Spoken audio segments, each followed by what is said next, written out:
Good evening, everyone. Today is April 12th, Tuesday, April 12th, and we are here for I'm calling to order the Equity and Student Achievement Committee of the Whole. We're going to start by calling the meeting to order, and the first item on the agenda would be speakers. Do we have any speakers listed for this evening?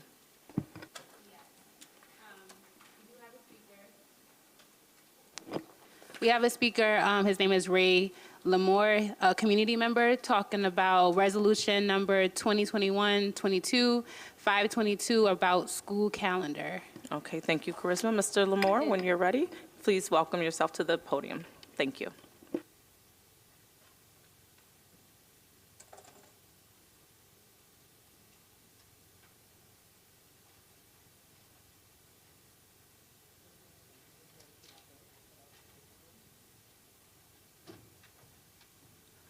Good evening. My name is Ray, and I live in the city of Rochester in the 19th Ward. As it concerns your calendar for the upcoming year, you will want to take into consideration, that Commissioner LeBron has just been served with notice of a Section 306 petition for removal of office. Thank you.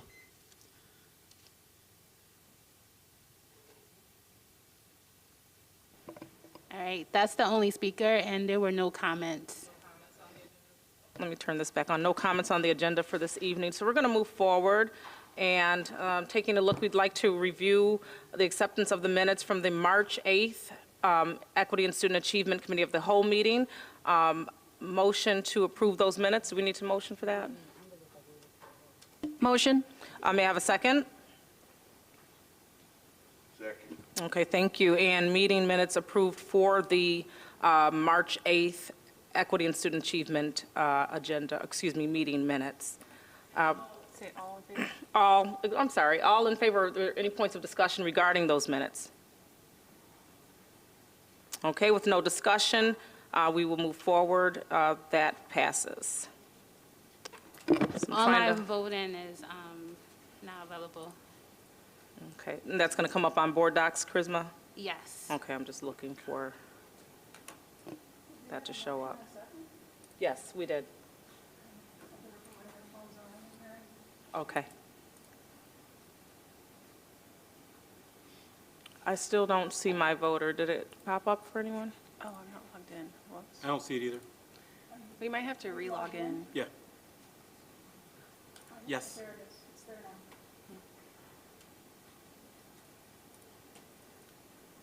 Here it is. Okay, mine just came up. Thank you. Everyone else has got it? All righty.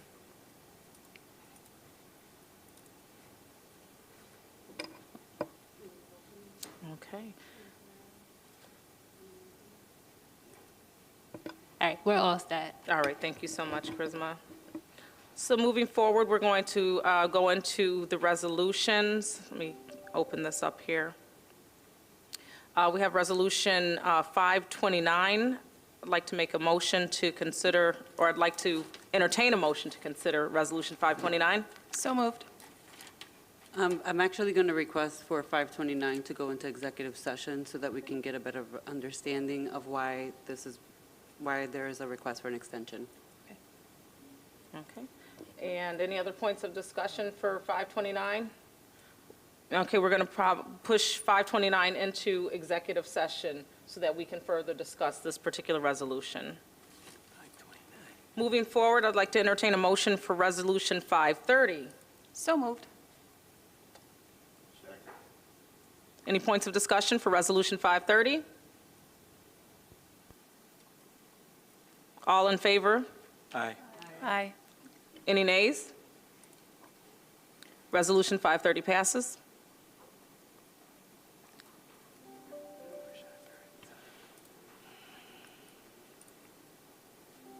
Entertaining a motion for Resolution 531. So moved. Move. May I have a second? Second. Any points of discussion for 531? All in favor of Resolution 531? Aye. Aye. Any opposing? It says my vote may not have been recorded.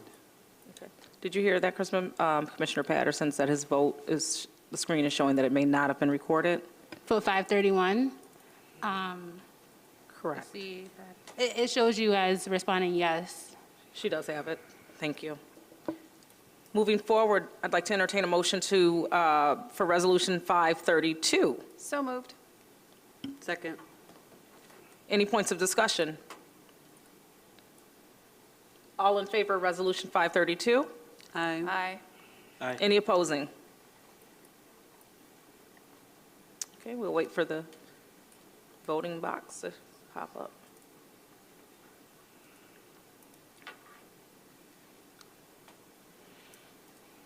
Okay, I'd like to entertain a motion for Resolution 522.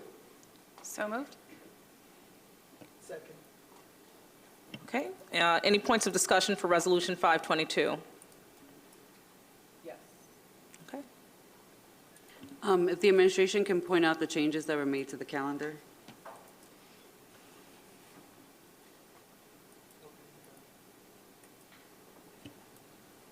Dr. Black?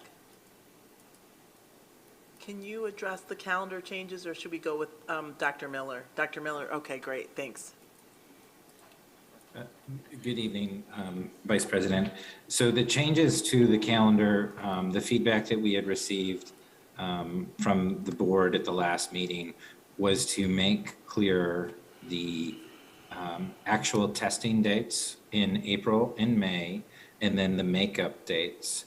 And so we typified that on the calendar in April and May. I want to clarify further that this calendar is not the visual calendar that goes home to parents and families. So this is an internal calendar that we share so that the calendar that is mailed home, the official one that has student artwork in it each year, can have greater clarity in it in terms of just expressing with specific detail in each calendar date box what is going on that date. And so that's something that we can work with our communications office to do. But what you'll see here in April is that the test dates are April 19th and 20th with makeup days noted with the dots beneath the month of April, and then in those days 21 to 28, and then you'll see the same thing repeated in May.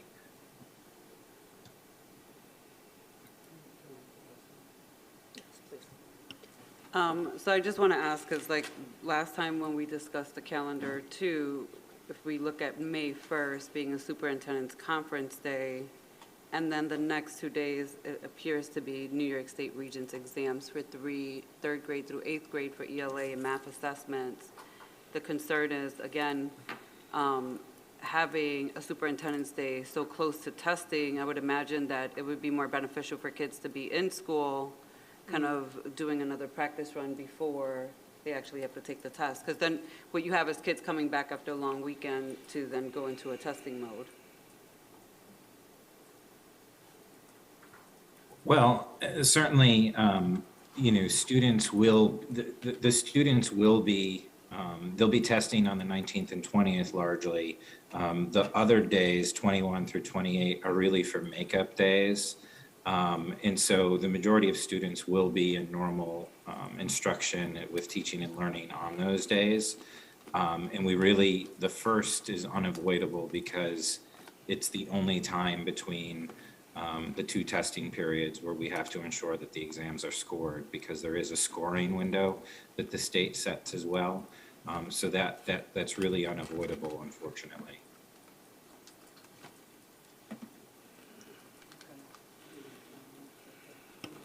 Everyone all set? Were there any other questions? I had allowed for one question, so I would like to even the floor if there's any questions around the calendar at this time. Okay, with no further. Okay, Commissioner Malloy. I haven't had a chance to look at calendars from other districts, but would you say this corresponds roughly to the Monroe County calendar, or is it very close? Yes, Commissioner, it is very close. The Monroe County school districts meet to develop a county-wide calendar Okay. in January. and then they share that with all of the districts in the county, and then each district goes and ensures that they craft a calendar that aligns with that, particularly as it relates to holidays and school breaks.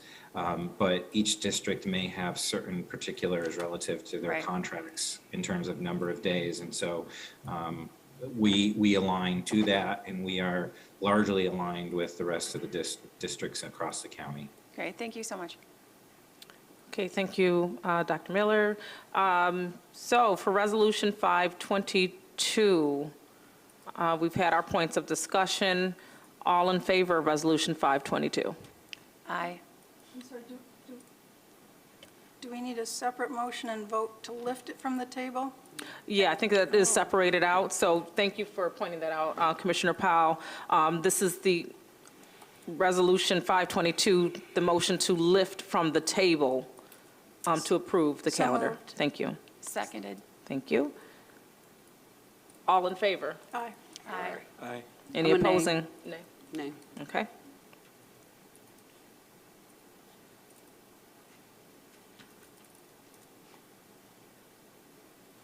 And this one does confuse me because it is a separate, we're lifting it from the table, I guess, and so we are now entertaining a resolution to consider the revision for 522. So I'd like to entertain a motion. So moved. Second? Any additional points of discussion? All in favor of the revision of Resolution 522, the calendar? Aye. Aye. Aye. Any opposing? I'm a nay. That's the nay. Thank you.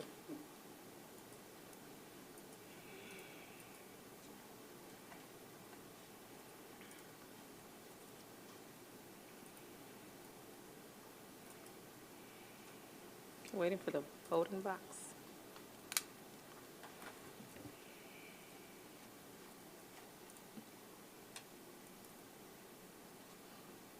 There we go. Do we have them all, Charisma, Oh, now? this is the suspension of your box. Did board docs only have one vote for the calendar? Instead of a motion to lift and then a motion to approve? I'm sorry, I opened up the wrong, I think I opened up the wrong, Okay. yeah, opened up the wrong one.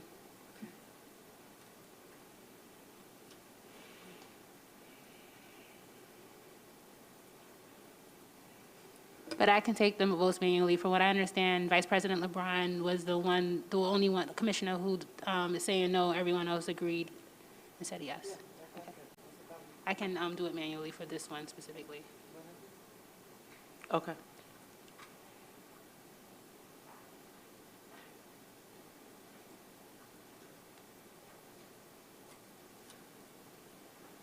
Okay, you're all set. Okay, so it looks like we're moving into Resolution 527. Entertain a motion for 527, please. So moved. Motion. May I have a second? Second. Any points of discussion for 527?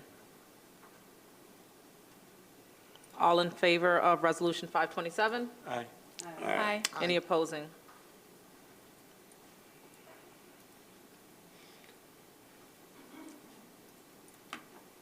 Okay.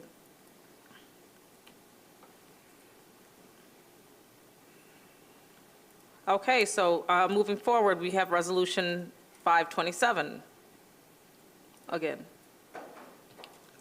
So This the is the first motion one to was the, amend. yes. So the first one was a motion, just for the public viewing, the first one was a motion to reconsider. The second one, this portion of 527 is the motion to amend. May I have a motion for 527? Thank you. Second. Any points of discussion? All in favor for Resolution 527, motion to amend? Aye. Aye. Any opposing?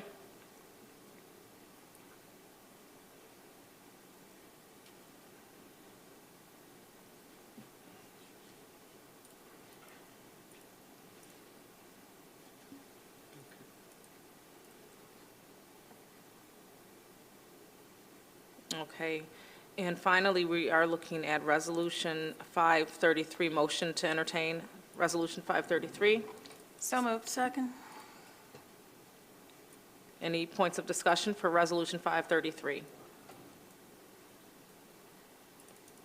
All in favor of Resolution 533? Aye. Any opposing?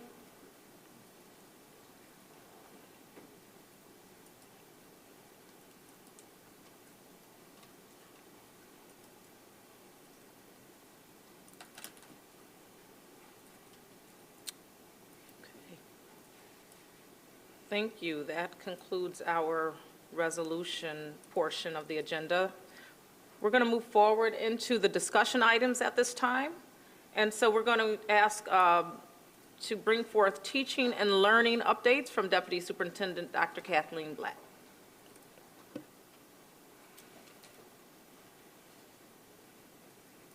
I need to give you a different mic.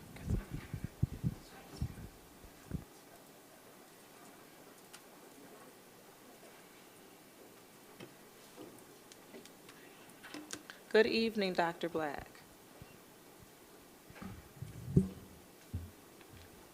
Good evening, Commissioners. It brings me great joy, as always, to attend our ESA meeting and bring forth updates regarding the Teaching and Learning Department. I want to caveat this evening by saying there might be a bit of a different flow. All of the information that you are accustomed to hearing will be included, but I want to just center ourselves around where we sit at the Teaching and Learning Department on the heels of our fourth grade period coming up. So, as always, putting in front of you the guiding principles, and I will be doing a little bit more reading than usual this evening just to hone in on some very key points that are grounding us in our work. But again, every child deserves to engage with grade level content every day. Our students must engage with high quality, culturally responsive experiences where they are affirmed, seen, and valued. And we have an obligation to provide equitable experiences to every student across the district that is not dependent on where they live or where they go to school. We've put these in front of you multiple times just as words, but by the time we're done this evening, I want to make sure that we are very much tied to and grounded in why these guiding principles are so important for our students. As always in the academic canon, a robust academic core has the intersection of curriculum, instruction, and assessment. Curriculum being what we teach in the guide maps, the instruction being what actually happens inside of classrooms, and assessments being how we know and measure what students are able to know and do by virtue of what happens inside of our rooms. You've seen this, the Division of Teaching and Learning now encompasses the academic core, so all of your core content areas, the Office of Strategic Initiatives, Student Support Services, OPE, Multilingual Education, OSI. And so we have the awesome privilege as a department or a division of being in charge of and being responsible for the entire student experience. And so from what they learn in the classrooms to how they feel, to what they experience in terms of social emotional learning, and even the partnerships they experience both before school, during school, and after school. When talking with Commissioner Simmons about the outlook for ESA, she sent me on a journey to figure out what is it that we're supposed to be doing with our time, and are we actually attending to the aims for this time together. And so by virtue of our board guidance, what you have in front of you is what is supposed to be happening in the Equity and Student Achievement Committee. So when we spend time together every month and we come together with myself and departments that I get the privilege to serve, here are the things that we're supposed to be attending to.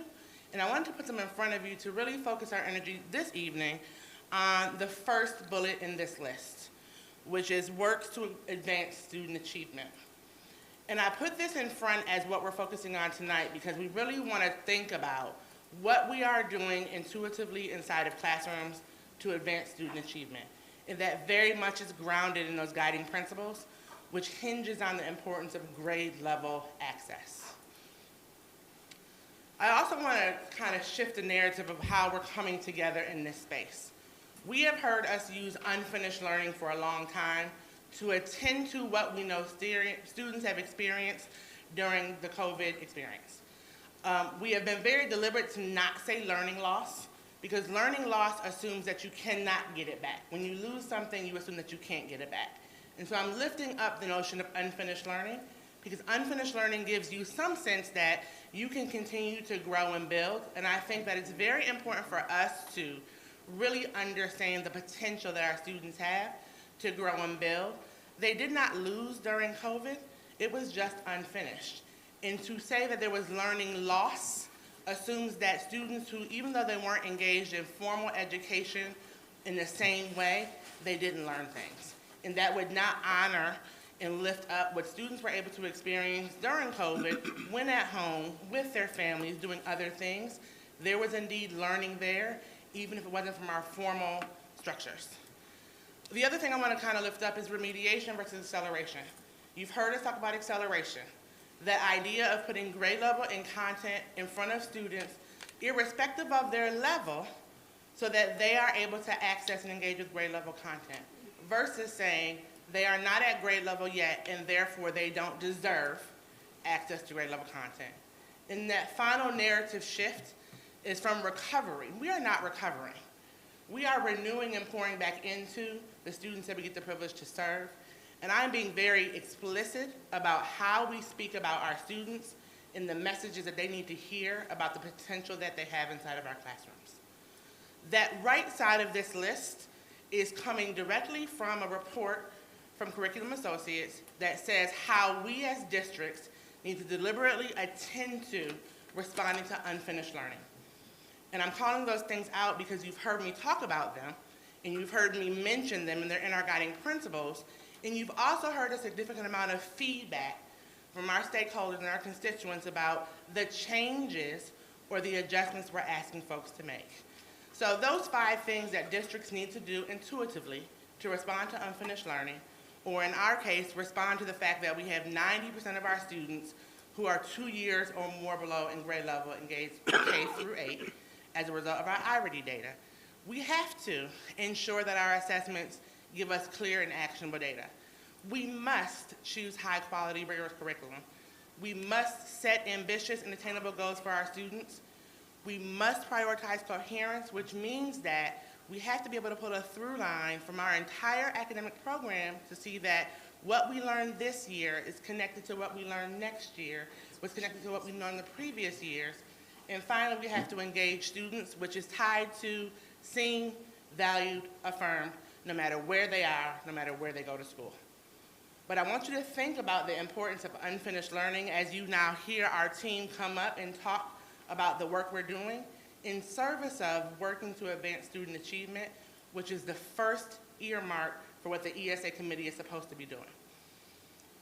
For context and why this becomes so important, we have gotten a lot of feedback about our assessment plan. As we've shared before, we know that our assessment plan comes directly from our academic plan recommendation, which asks the district to create a robust assessment plan K through 12.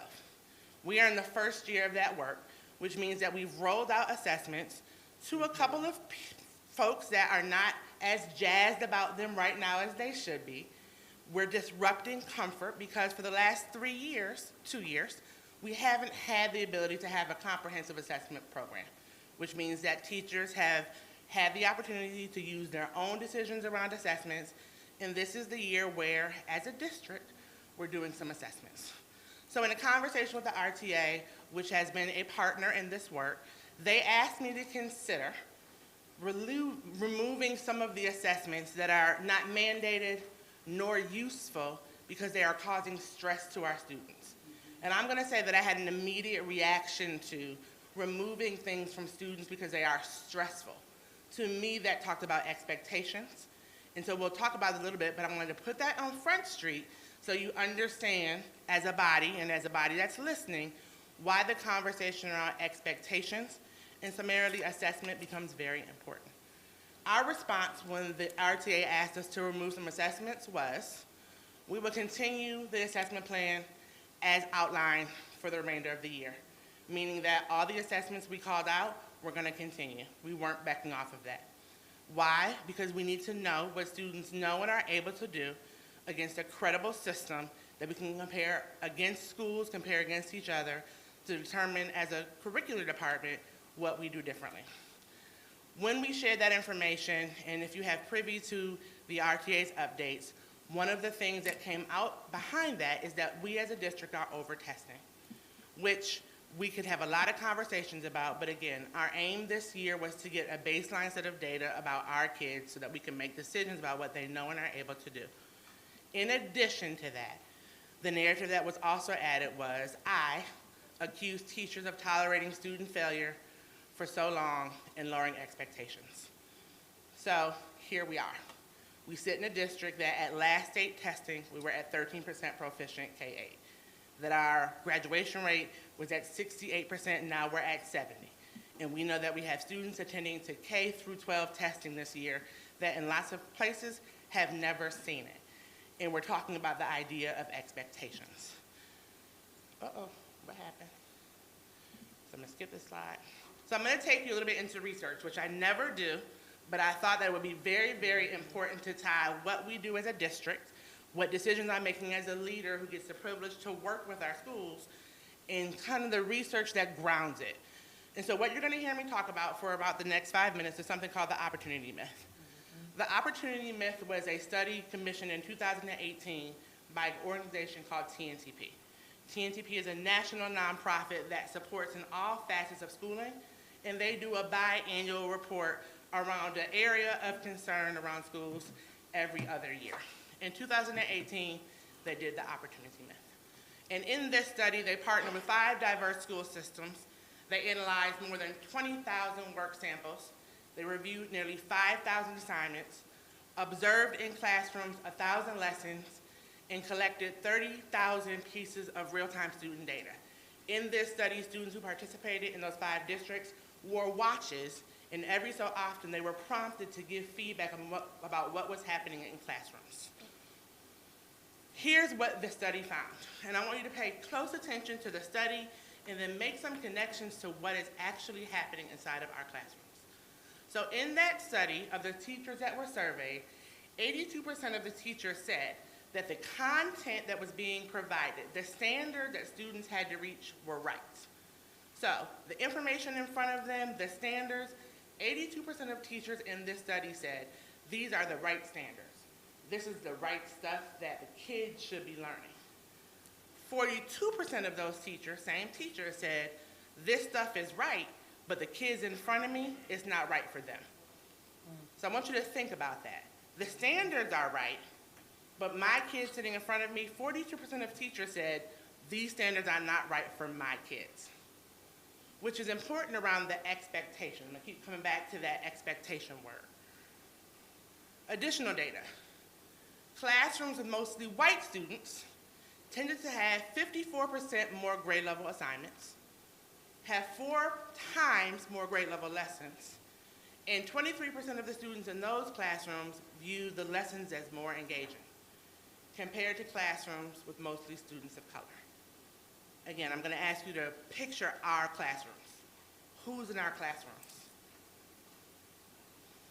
Additionally, additional data says that in terms of the access to better assignments, students who had access to better assignments made 1.7 months of growth. But the students who were furthest behind, when they were given access to better assignments, i.e. grade level assignments, they made 7.3 more months of growth. So I hope you're making the connections to the importance of expectation and what we're actually putting in front of students. Grade level assignments generate more growth in student achievement over time. In this slide, this talks about the success on grade level access. So in this slide, when students were given grade level material, the achievement on that grade level material was not vast. So those first 2 bars on the left-hand side says, when given grade level assignments, 56% of students of color performed at level. And same thing, 65% of students performed at level. So the thing that was not very different was the achievement when given grade level assignments. Now there is some, but think about how much or how narrow the gap is when students are provided with grade level work. On the other side, in the same classroom, same study, 4 out of 10 classrooms with a majority of students of color never received a single grade level assignment. And so again, think about the demographics of our classrooms, think about the impact of our achievement, and then understand that when students are given a chance to have access to grade level work, they succeed more than half of the time. Could you repeat that last statement, please? When students are given access to grade level work, they succeed on that work more than half of the time. No, it was prior to that, but I'll hit you offline. Okay. So, I'm going to pause here for a moment. I want you to take a moment, and those who are watching, those who are listening, to reflect on the power of expectations and grade level achievement. We have to ensure that what's happening in classrooms has a grade level aim to it, and that kids see grade level content every day despite their current performance level. It's going to be important for our updates. So curriculum, right? So right now we have curriculum happening. Our K-5 science curriculum is moving forward. We've had updates about that. We've had an opportunity for our K-5 science leadership team to come into this space a few weekends ago, put hands on and eyes on science materials, and do a robust review. We have one more final review, which we're going to be asking board members and folks to come in and see the final presentations of our curricular choices. So there are 3. They do final presentations, and then we select one. That is going to be an open to the public experience to help us decide what our K-5 curriculum is. Again, K-5 curriculum, high level, grade level. We'll be launching the K-5 social studies curricular selection team soon as well. So in the end, we'll have a lot of new, and we'll be rolling it out in paces appropriately with training. But we'll have a lot of new curricular offerings for our elementary students, and then we'll transfer to our secondary students. And we are now adding progress monitoring, which means how do we figure out what's happening at points in time, writing resources, and secondary intervention for the 4th quarter. So we are now launching into how do we add to our instructional program, how do we add to our assessment program so that teachers have access to all of the materials in order to provide the grade level experiences that we are expecting. Another thing I wanted to lift up around the importance of grade level in curriculum is the MyView program. You all have heard me talk about MyView, and what you have right now is a screenshot from something called EdReports. EdReports is a repository that educators use to identify curricular resources that meet the expectation of the standard, help to build knowledge, and are usable for teachers. And so I wanted to put this in front of you in terms of the importance of grade level and the curricular resource we currently engage. It meets the benchmark, which means that if people put this in front of our K-5 students, they are putting standards-aligned material in front of our kids. Those materials are helping to build knowledge, and the resources around usability are there. And so combating or changing narratives about what's actually happening is really important. Because while every curriculum has some lenses around culturally responsive to have our kids be more seen, when we talk about the importance of grade level standards and high quality experiences, the reading resource that we have right now meets the expectations. And so I'll share a lot with you all behind to kind of go click around and see, but EdReports is where we go to say, hey, we have these things in front of us, which ones has somebody already reviewed, reputable organization, and said that these are standards aligned. MyView, the reading program we've been hearing so much about, aligned to standards, builds knowledge, and is usable. Instruction. So what's actually happening in classrooms. So we have been in classrooms, we have been watching instruction, and we have been gathering data both from the content area leaders, principals, and everyone in between. We've been gathering a lot of data about what's happening in classrooms. And here's what we found. Only some classroom activities that students are engaging in are aligned to the stated or implied learning target, which means in less than half of our classrooms, the standards are not being used to drive instruction, which also means that we are not providing access to grade level material in less than half of our classrooms, What we also found is that less than half of our classrooms are using the district's expected curricular resources. So you know that my view that I put that said meets the standards and builds knowledge and is usable? It's being used in less than half of the classrooms in the district. And only some classrooms are engaging in learning experiences that advances the work of the lesson. So lessons are tied to units, units are tied to learning, learning is tied to standards, and in less than half of our classrooms, those through lines are being pulled out explicitly. And so when I think about the importance of grade level instruction and what we see in classrooms aligned to several rubrics, we are not yet hitting the mark. What it needs to look like, so I can pause and take questions now, or Commissioner Simmons, I'm looking at you. I have questions, but I'm gonna wait. So can Okay, we we're wait gonna wait for questions, because I have a few, and then we'll, Sure. So what's next? And I'm going to paraphrase because the slide has a lot of words. First thing, when we are visiting classrooms, we should be looking for lesson plans. Teachers are not required to print or publish lesson plans for public review, but we can ask for them, and we should be able to see them. And if you don't have them and someone retorts to you, I don't have them for this reason, the question becomes, why not? How am I ensure that you're planning deliberate lessons that engage and respond to the needs of the students in your room? So lesson plans should be available and robust. When you walk into classrooms, kids should have books. You would think it would be funny to say, hey, why wouldn't kids have books? But 90% of what should happen in ELA classrooms should be grounded in text. So when you're walking into classrooms, kids should have text in front of them, and anything you're asking or hearing teachers ask kids to do, most things, not anything, most things should be tied to what they read in those books.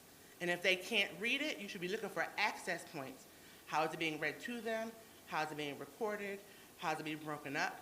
To make it more accessible for students who are not yet at grade level, but with appropriate teacher supports and interventions can get to grade level. And then the third piece is tools and strategies. You'll hear the educators say scaffolds. What scaffolds really is here's the bar, which is the standards, and here are the jumps to get to the bar. You're looking for the jumps.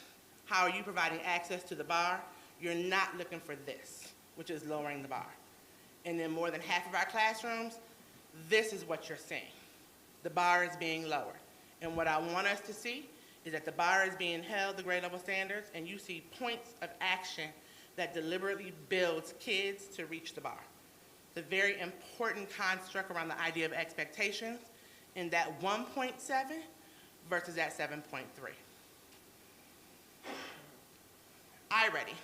So we've talked about iReady, so I want to make sure I bring things back so that we build familiarity. This was our March iReady completion for reading. Now I'm going to do a little bit of sweet spot. So the sweet spot that you're looking for when we see these reports is having 85 to 100% of your students in that 30 to above mark. The sweet spot inside of classrooms is 30 to 49 minutes per subject per week. So this tells you about half of our district in the month of March was meeting the sweet spot. Now, in fairness and in celebration, we've had schools that have exceeded this, and principals just got the benchmark. So I am actually okay with, right now, the above 50% in the sweet spot. I would imagine that when I come back to you in May with the April results, that sweet spot gets sweeter. That second piece around completion of lessons, you want those numbers to be over 85% of students are passing 70 to 100% of their lessons. And so this is the completion for reading, right? And I'm going to switch in a minute. Same thing for math. And so you can expect, as we're working to advance the student learning and we're attending to quarterly achievement reports, that you'll have this report for iReady by month to attend to just the actual, are we doing the thing that we're supposed to be doing? We'll get to how that thing is moving student achievement in the next round of reports. So this is the same thing. Remember that sweet spot for ELA and math is 30 to 49 minutes per subject per week. If you have something that's over 49 minutes, that asks us two questions. Are students actually using iReady at home and other times? Or what's happening in the classroom where the minutes are above the sweet spot, the threshold? And so as you go to do our finish line visits, as we're in buildings doing your visits, if they're K-8, they have iReady data. And it's available to be asking. And your magic number, anything over 30 and 85%. The other piece is around assessments, and this is a little bit smaller. So I'm going to ask you to just pay attention and say, we've heard that we're over-assessing, we're over-testing kids, right? This is the visual representation of the assessments that we offer K2, and behind there, there's a 3-5 slide. You'll notice that all the assessments have overlapping windows. You'll notice that all the assessments have between a 4 and 8 week period for them to be attended to. In the places where this is working well, there's a robust assessment schedule. The assessment coordinator is empowered, and it's scheduled. And so the overlap that people are talking about and the interruption of learning that is being lifted up can be mitigated when we plan, when we schedule, when we follow up. And I am here to say that in many buildings, that is happening well. In other places, we're not there yet. But this is the overview of K2 assessments and then 3-5 assessments. I will also say, 3-8 assessments. I'll also say that every student does not take every assessment all the time. Last piece, loss links. You've heard a lot about loss links. And so I wanted to just kind of put loss links up around what it actually does and who it actually assesses. Loss links is set out to assess listening, writing, speaking, and reading dependent on the needs of the students. These are the indicators or domains that we pay attention to for our students who are identified as English language learners. And so while we have the reading comprehension assessments and we have the math assessments, loss links looks at language acquisition in some respects in the second language. And so the notion that every kid receives every assessment is a little bit of a misnomer, because even in this assessment, every L student is not even eligible for loss links. So this is another of the assessments. Again, thinking about the idea of high expectations and changing the narrative for what we have to do in service of our students. You have to know here professional development, right? So we have a summer PD calendar happening. We are again this year going to be able to offer over 160 sessions because every department in the district, including facilities, operations, and all the core content areas, are asked to offer PD. So everyone in the organization will have the opportunity to access PD because we're getting ready to roll out our summer PD calendar and planning. I also want to lift up that our team has been out attending PD and giving presentations. So we've had a team at the Nasabe conference giving a presentation. We had a team go to iReady conference in Saratoga and give a presentation. We've had teams run and attend to the Latinx Agenda Summit. So we have teams who are out there both learning and then presenting on the work that's happening in this district in service of kids. And so do we have a long way to go? Absolutely. Are we doing the right things and thinking about changing the narrative? Also, absolutely. And then we have the freshman seminar presentation, and I'm putting that up because I'm going to be inviting the board and members of the community to join in on the University of Chicago's freshman seminar series that we do is going to help us with our 9th grade academy building. So professional development is robust and happening, both us attending and presenting. Final is a summer learning update. This is small, put on your readers, but this is the preview for, you don't have this one? No, we have it. Oh, you have it, okay. So this is very small, but this gives you the highlight of where we are for summer. And I am very excited for summer this year. We took a lot of the lessons learned last year and turned it into what we're doing for summer this year. We have a lot more programs, we have a lot more seats, and I'm going to preempt the question that says, well, we didn't have full attendance last year, Black. Why did you add seats? Why are you going big? We're going big or going home. And so because we have the influx of resources to try a couple of new different things, and we have the program evaluation arm that is getting ready to be built for our teams, we, as a team, said we're going to offer a variety of experiences. Receivership programs, special programs, one-off programs, one-day programs. We're going to do it big, and I want to thank the Office of School Innovation team because they have really been working hard to think about summer in a much different way. And we were able to invite many of our CBOs back to the table this year to provide programs in our schools. And so where we didn't do that last year, we were able to do that this year. And so that's what's happening in teaching and learning. The notion of grade level and high expectations is a huge piece that we will not let fall off of your radar or out of your vocabulary. This is what needs to be happening in classrooms, and right now it's not happening to the degree that I need it to yet. So I'm encouraged, but we're also changing the narrative about how to respond to what's happening in these classrooms. And so with that, I'm opening for questions. Okay, well, thank you, Dr. Black. I'm going to start, and then what we'll do is probably keep it to a 3-question minimum. I'll start at this end. Mr. Adams, I do see, Commissioner Adams, I do see your hand, so I'm going to hit it off first, and then I'll go over to you, sir. Thank you, and I enjoyed our conversation when we met last because one of the questions, just based on feedback and conversations I'm having, we know that we don't run this district by ourselves, but we need the collective voices of community, each other, and to influence how we're thinking and challenging ourselves to do better, be better. And one of the things that came is like equity and student achievement, and I began to really sit on that thing and recognize that this is the heartbeat of why we are here, is to see our students achieve. So this district exists for the purposes of student achievement.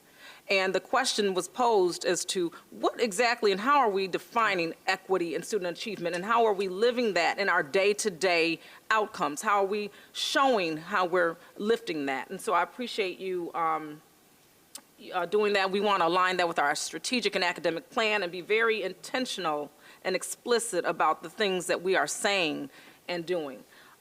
So moving forward, that was a statement more so, but I did have 2 questions, Sure. so that takes me down to 2.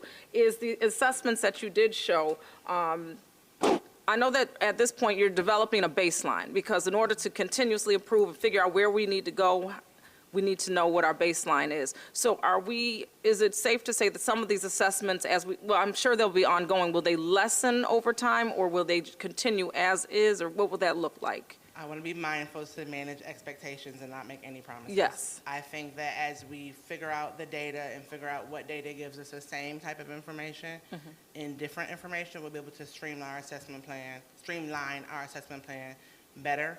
One of the things that we even adjusted this year was we previously offered NWEA. So if you go back to probably our September or October meeting, we had NWEA data. We found that NWEA data and iReady data was giving us some of the same information. So rather than double test, we actually removed NWEA from the plate. And so while I know people want us to move a little bit faster in taking things off or putting things on, we have to be able to justify what we do in service of the data that we have. And so to be continued, but I will continue to receive the push and the insights. The progress monitoring that I mentioned is another kind of assessment that's going to add another layer. We're going to have to revisit how do we not do too much over here and take away from over here. So to be continued. Okay, I'll accept that. I understand that for sure, Dr. Black. Thank you. And the second question, my last question for you, is around the instruction that you spoke about in the classroom observations. So I'm wondering, well, it's kind of 2 questions. The observations, what data, how are we collecting the data as far as classroom practices that we're recognizing? So we're saying a lot of things. How are we collecting that data about good practices, some practices that can be improved, and so that we can take a look at that? And then also, when you spoke about, hey, some of our classrooms are doing this and some are doing that, I'd love to see that aggregated data as far as, hey, we looked at 50 classrooms, and out of the 50, 25 were performing at level, or whatever that may look like, so that it gives a better understanding of what this really melts down to. So every building leader has their own individualized building walkthrough tool. The baseline is that principals should be completing 10 to 12 walkthroughs a week of their buildings. based on a lot of the factors that have been happening that we've been responding to, that may or may not be something the principals are able to meet, and we've made concessions for that.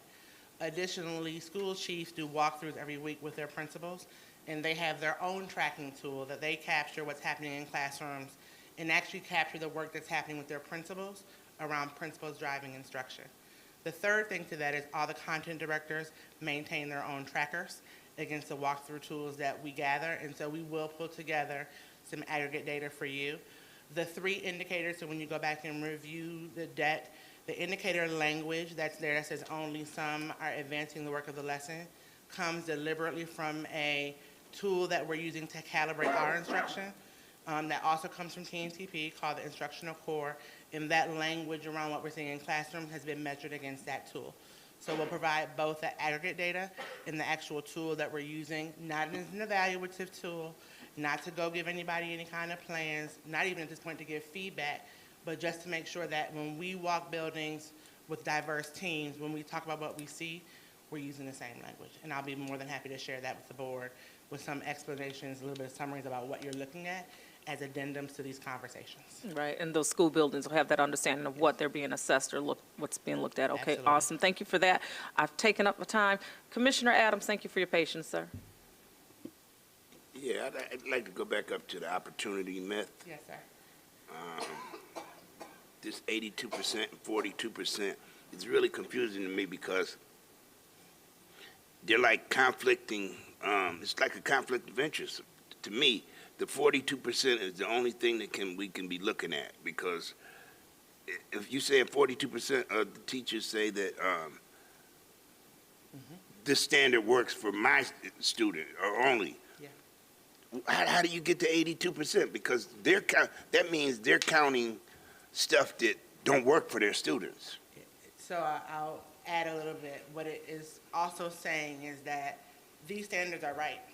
These are the right standards, but not for my kids. Well, that mean they ain't right then. That's what I'm saying. Standards are right. The expectations are what are in question. And so if you have the right standards, the standards are aligned, it drives what we're being measured to. They are driving towards college and career-ready expectations. The thing that you want to see is, if you believe the standards are right, why aren't you making them right for your kids? The bar is the bar is the bar. And that's the shift that we have to make as an organization, to say that the standards is the bar. That's what we want our kids to reach. And we have an obligation to make sure that we have our students reach the standards. And right now, It's our not bar is happening. here. Okay. My second question Sure. is back to the bottom. This summer program, I see you trying to go big. Which program? Where you want me to- Are we looking at the bottom? The Summer of Opportunity, Summer Learning Update. Have you looked at the data for attendance from last summer? Our attendance from last summer leaves a lot to be desired. Yeah. We're at about 50% across the board. So a couple of lessons learned, which we've highlighted, but I'll, of course, will reshare. We limited and we're very selective about the students that were chosen for programs. So we've adjusted that to have more programs for students to choose from, as opposed to identifying students saying, hey, you're the one. So that's one respect. We've added a couple of different layers to give schools who are offering programs some more autonomy in what they do, with some guideposts around some of the academic offerings. We are going big. We've offered, last year we had, and please, and I don't even want to say numbers, we had somewhere around 3,000 seats last year. This year we doubled. We have the resources to try things out and then program evaluate, and then for 23-24, we are able to refine better, but we've added a lot this year. We have the resources. Why not try sports camp? Why not try arts camp? Why not go to the museums? The only thing we can do is not try, and that's not an option because we have an opportunity this year to try. Okay. Thank you, Commissioner Adams. Commissioner Malloy? Thank you. Thank you so much, Dr. Black, for your presentation. And I'm really excited about iReady, getting to know this program and just see how it will impact our students and help them succeed. You know, when I look at the opportunity myth, the study, I do appreciate that, and really this isn't unlike President George W. Bush in his speech in 2000, which helped launch No Child Left Behind, the soft bigotry of low expectations. So I can certainly appreciate that. And also how we speak about our students, it can directly impact their engagement. And so I love this.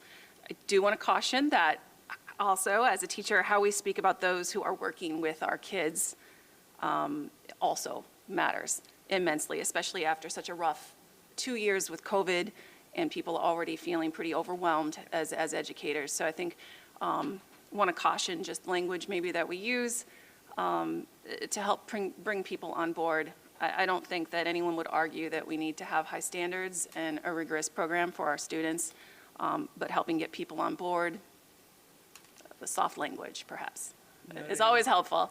But yeah, I do appreciate this. My first question, I guess, thank you for listening to my commentary. I said that, or I saw that it said that not all of our students are receiving grade level assignments, or over half of our students are not. I'm trying to determine how did you get to that percentage? Like what percentage of our schools did we actually look at? We have 54 schools, or we're looking at elementary schools, but how many of our elementary schools were visited? So similar to the question that Commissioner Simmons asked, we will aggregate that data. Okay. But in the tool, you have and I don't want to go hard into the tool because then people get caught off on the tool, but you have 5 indicators, right? Ineffective, minimally effective, developing, effective, highly effective, right? But again, not evaluative, like not used for anything other than to baseline our language. And we think about walking into classrooms and saying, and here's a very good indicator, do you see my view? Do you not see my view? Well, if you don't see my view, what do you see? And how do you determine that that is grade level, right? From a lot of both formal and informal data, we have both last year and this year some evidence to support that if we don't see my view, it's very unlikely that we're looking at grade level material, i.e. things like super whiz teacher or teachers pay teachers or some worksheet off of Pinterest, which are great for like decorating boards, but not super for standards aligned instruction. And so we'll come back and give you that data, but what we see in classrooms, what we're taking pictures of, what we're watching videos of, does not align to grade level instruction. Right. And I think as long as we're then presenting our instructors with the materials that they need to use, like instead of using this, use this, you know, kind of providing them with the exemplars that they're going to need to be successful. You know, I'm a firm believer in meliora, ever better, right? So we're always perfecting our craft. So thank you for that. The second question that I have is more of a concern. I think a lot of our students were overwhelmed this year, just getting back into classrooms, and I'm particularly worried just about our multilingual learners as well as our English as a new language learners and the effects that the testing or the perceived over-testing might have on these learners and their families.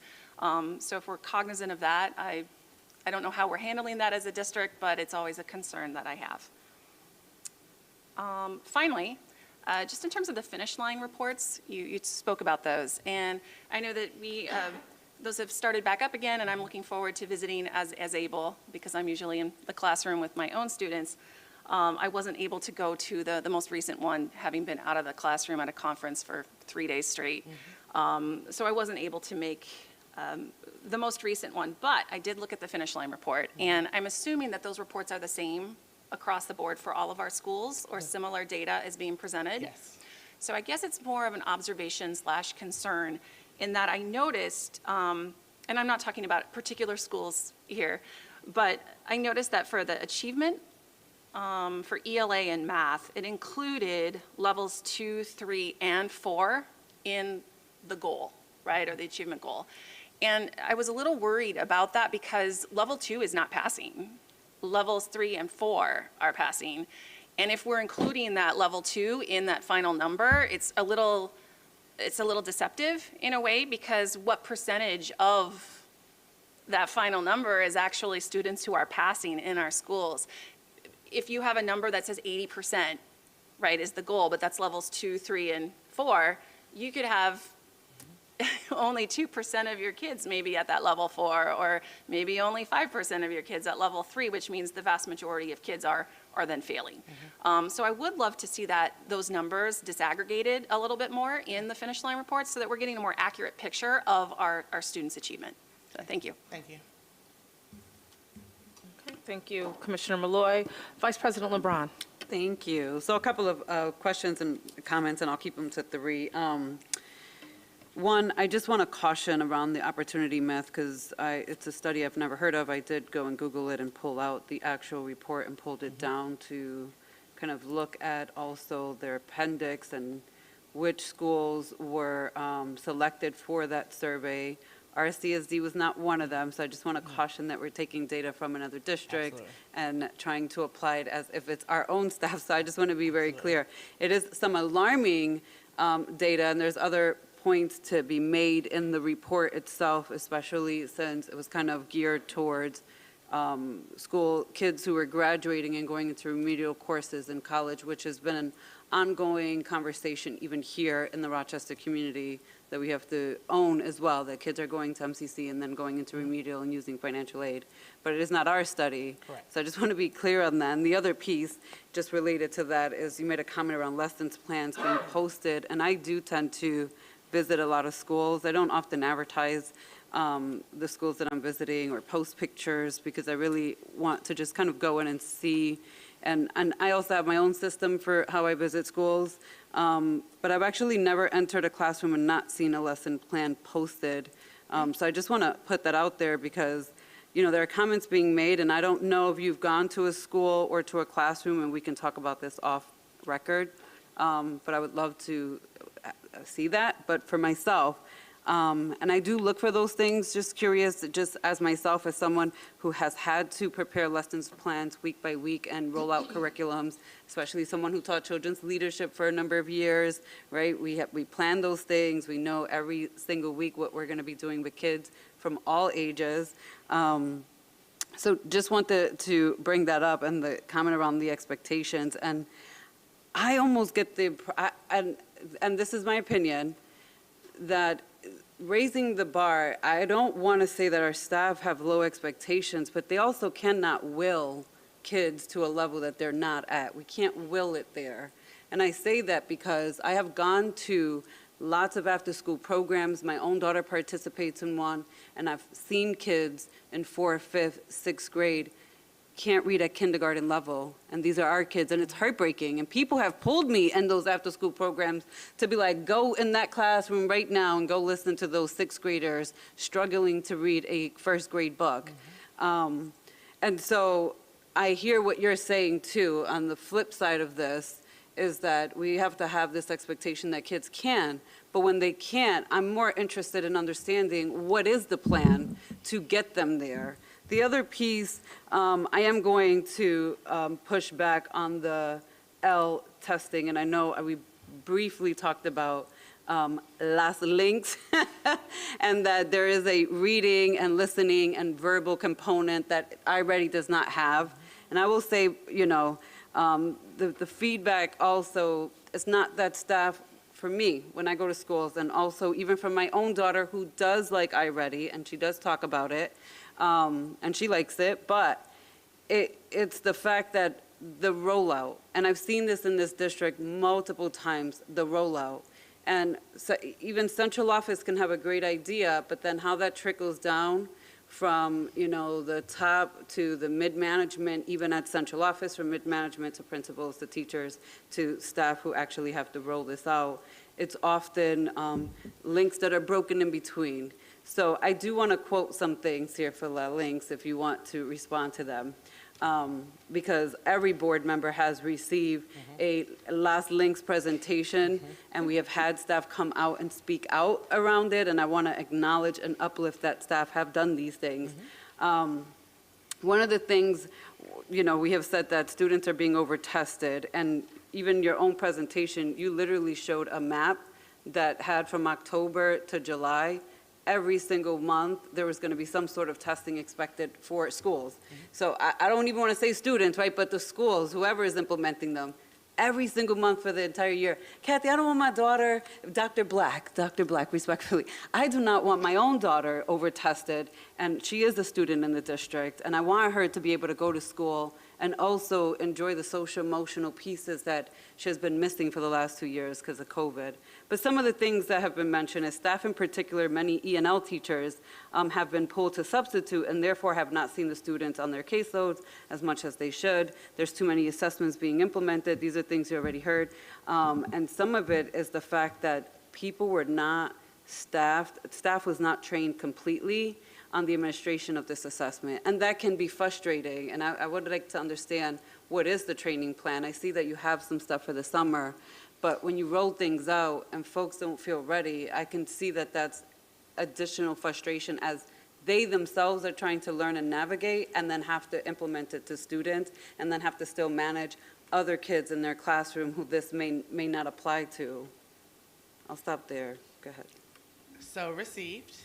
I think that, so all of your points around, and Commissioner Malloy's points around the framing of the wide experiences that teachers and students are having is important. For me, who gets the privilege to drive this work, until I can say with complete certainty that 90 to 100% of our classrooms are providing grade level instruction to kids, that 90% to 100% of our classrooms have lesson plans that demonstrate work and asks that are worthy of our students' time and attention, I'm going to keep lifting it up. And I think that as we also continue to leverage how we support teachers who have students who are not at grade level yet, we have to have the conversation about how do you appropriately scaffold and what does it mean, and ask the question, this is what's happening for your students, what's the standard that you're trying to attend to, and how is this activity at this time with this kid in service of the standard.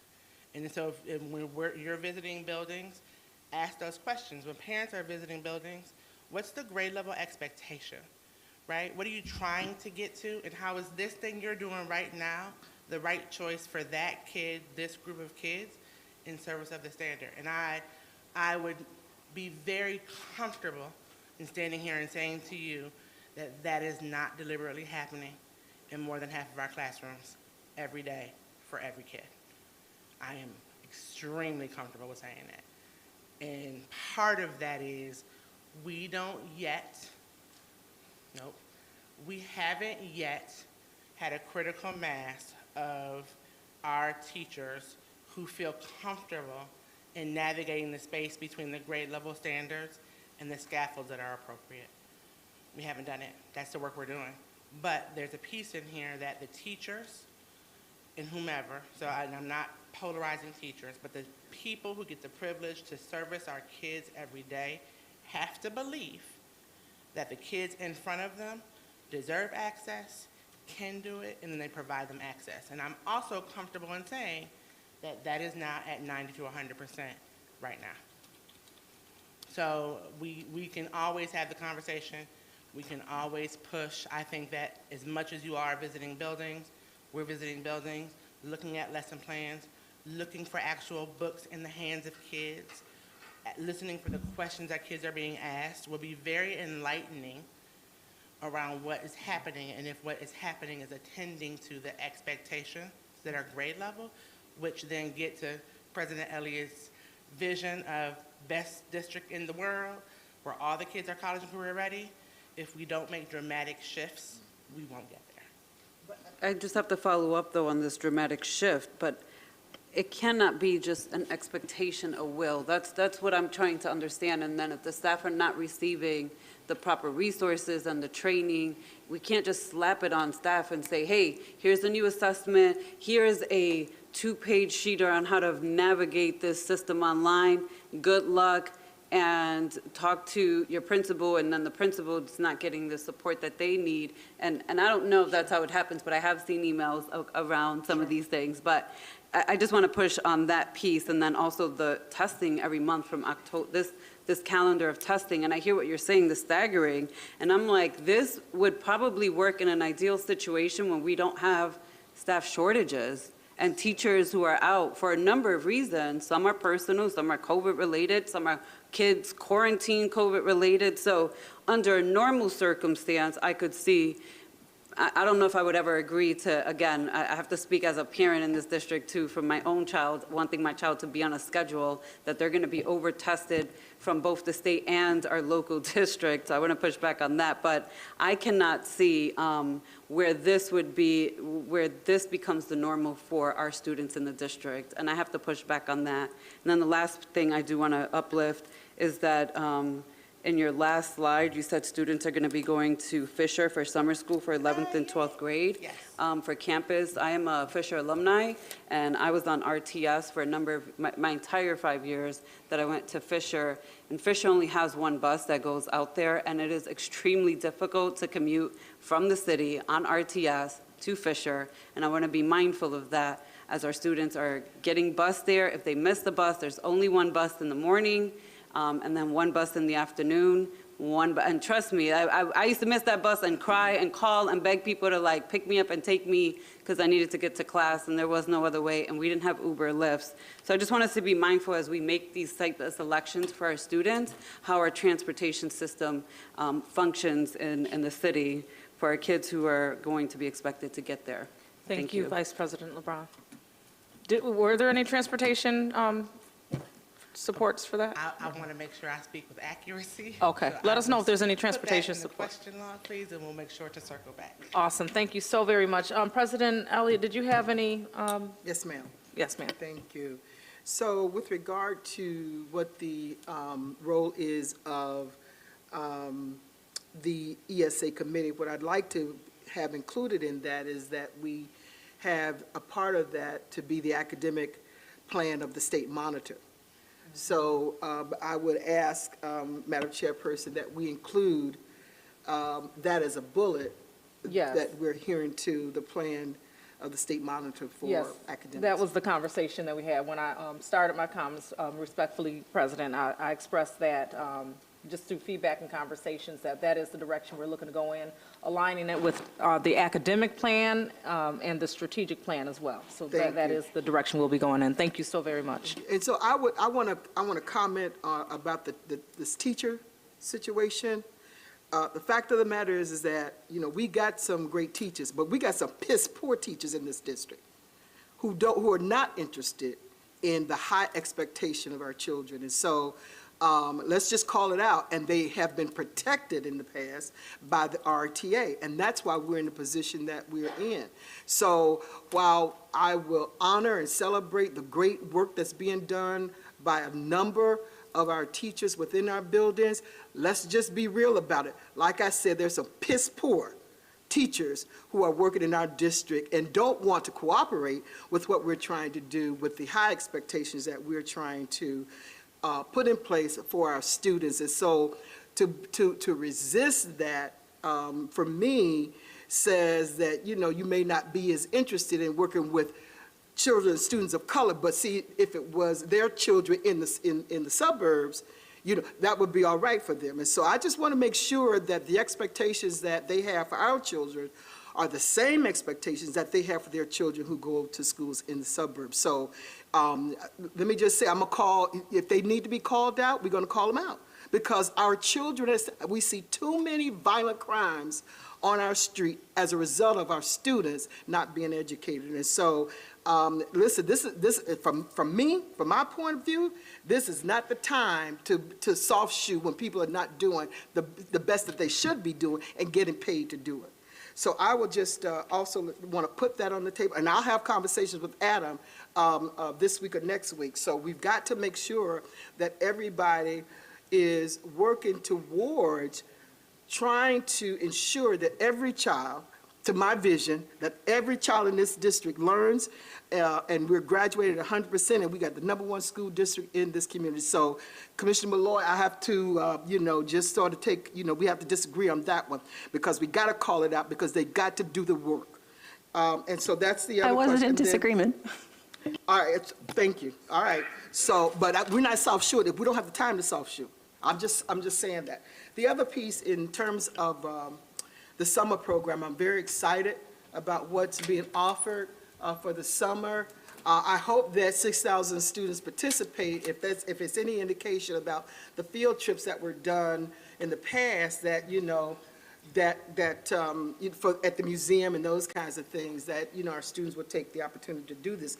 I would also ask, if we can, Madam Superintendent and Deputy Dr. Black, is that if we can have a program about life skills and employability skills, if that could be something that we can look at doing, so that our students are prepared for the world of work, and that they have the life skills, that they understand what it takes in order to work. So, you know, I don't know if you could do it this year, maybe next year. I don't know if you already got a plan, but I think that we've got to have the opportunity to teach our children how to respond. And when you mention community-based organizations, community-based organizations are tantamount in doing this work, particularly Baden Street Settlement, where I came from. Tantamount, because you talk about the most hardest to serve, but they're able to develop those relationships and enable. Baden had at one point the best employability program in the state. And so, but it got caught up in politics, and so they cut the programs. But if we can look at, you know, teaching some programs around life skills, around employability skills, that, you know, our people cannot always say, well, you know, I got to take off because I got to, you know, my boyfriend is sick or something. You know, we can't, you know, so we've got to help them to know, you know, how they are to relate in a work environment situation. So I would just share that, and thank you very much. Thank you, President Elliott, and also financial literacy along with that. Were you going to respond to the president before I move forward? Oh. Camera wasn't on.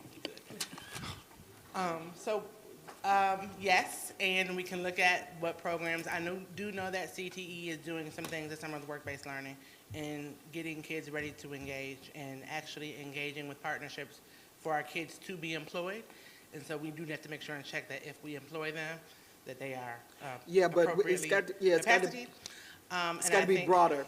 And I think the idea of financial literacy, so I was able to hand out to the board members this evening a highlight document of the financial literacy week that's happening during spring break for our middle school students.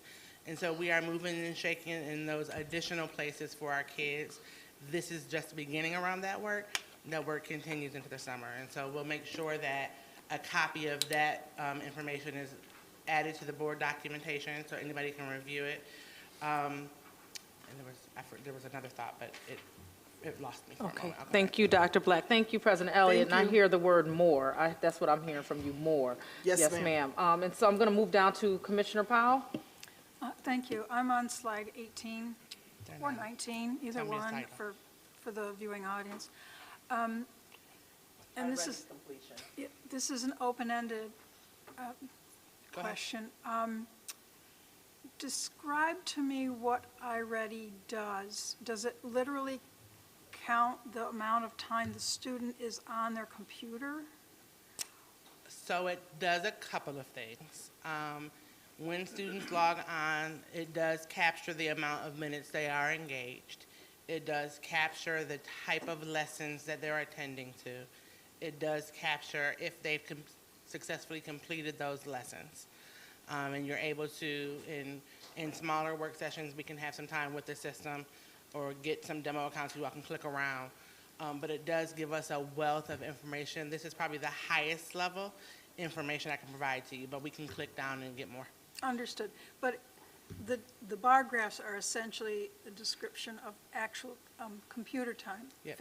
How many minutes was a student logged on, actively engaged in each content area? Got it. So when we look at the pie charts, that's a different measure. Yep. It's measuring the success, not just the time, but the success of a student in those areas. And those numbers are pretty high if you count passing at 50% or higher.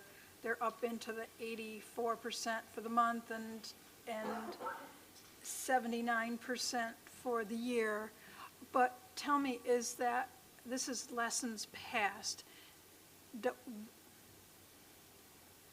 does it speak to whether those lessons are at grade level that they're passing, or just passed regardless of where they're at? So when a student takes a diagnostic, so when we talk about the windows, then the system creates something called My Path, My Learning Path, which then gives students access to material at their current level. And so when they are accessing the iReady platform, that is a deliberate scaffold they receive to help build students' capacity where they're functioning in service of grade level. The reason why that's very important is because iReady, 45 minutes per subject per week, is an additional piece that does not take away from the core content, which should be at grade level. So if a teacher is teaching the grade level content and they're doing iReady at the requisite level, the students are getting both access to grade level content and to experiences that are at their current functional level. Right, so while this particular pie chart doesn't tell us whether they're working at grade level, we can be sure that they're working towards grade level. Yes. Is there another slice of the pie that we can do that would tell how close students are to grade level? Let me check with the people. Okay, so, all right, so that was question number one. Question number two, you asked about, or you showed us the slide number 15, the My View, and you indicated that, I'm not going to get the number right, but about half of the time when you do observations, you're seeing My View literacy. Mm-hmm. This is a district level adopted. Mm-hmm. And so it's a little disheartening to think, like, wait, we approved this curriculum, and we've got 50% of classrooms not using the district-approved curriculum. But that doesn't mean that the materials that a teacher is choosing to use is not appropriate. It's just, right? So we'd have to ask the question. It might be, but it might not be. In fact, your assumption is that it isn't. And I would probably make the same assumption too, because this is what we chose as a board to approve and spend money on, and I would probably make that same assumption too, but I just want to get real clear.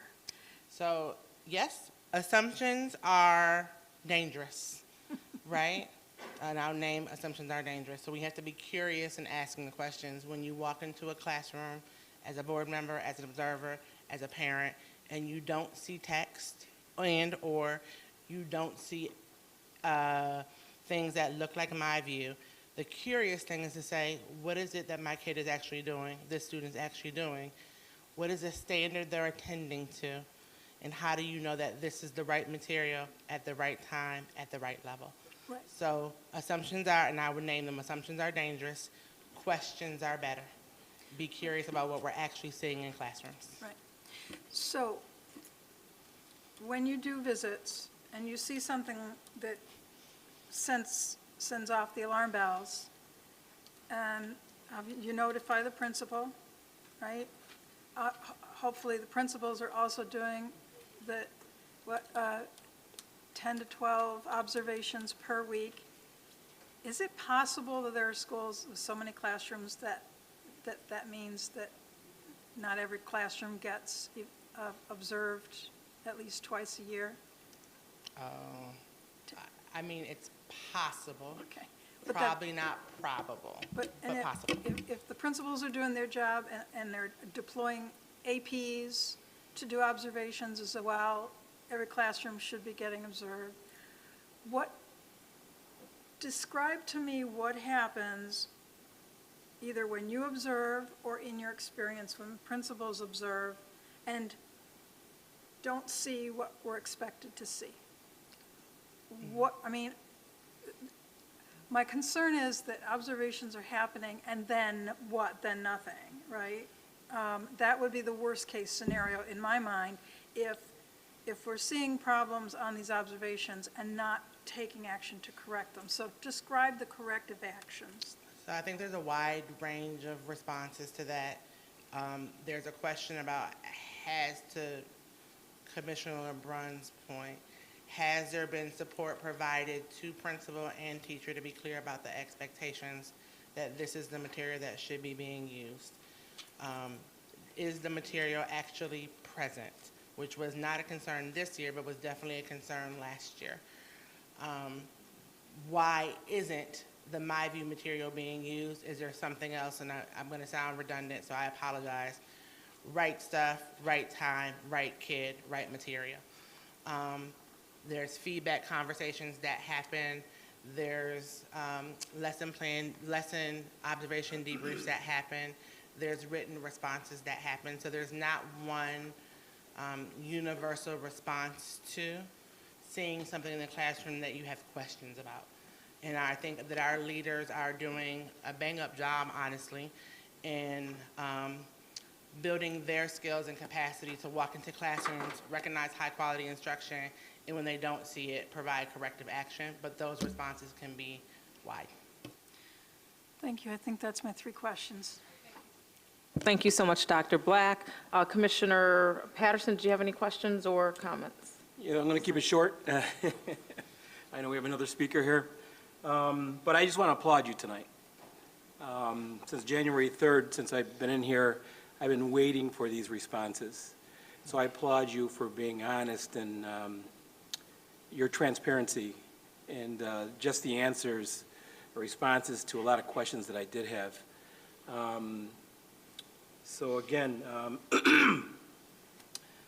let's see, your standards and expectations, I'm with you, on that. I think being a teacher, being certified through New York State, that we need to set the bar high, and kids will respond to that. Now, I know the ones that might have an IEP or 504 or another learning disability, or yes, I understand that they're going to learn at a lower rate.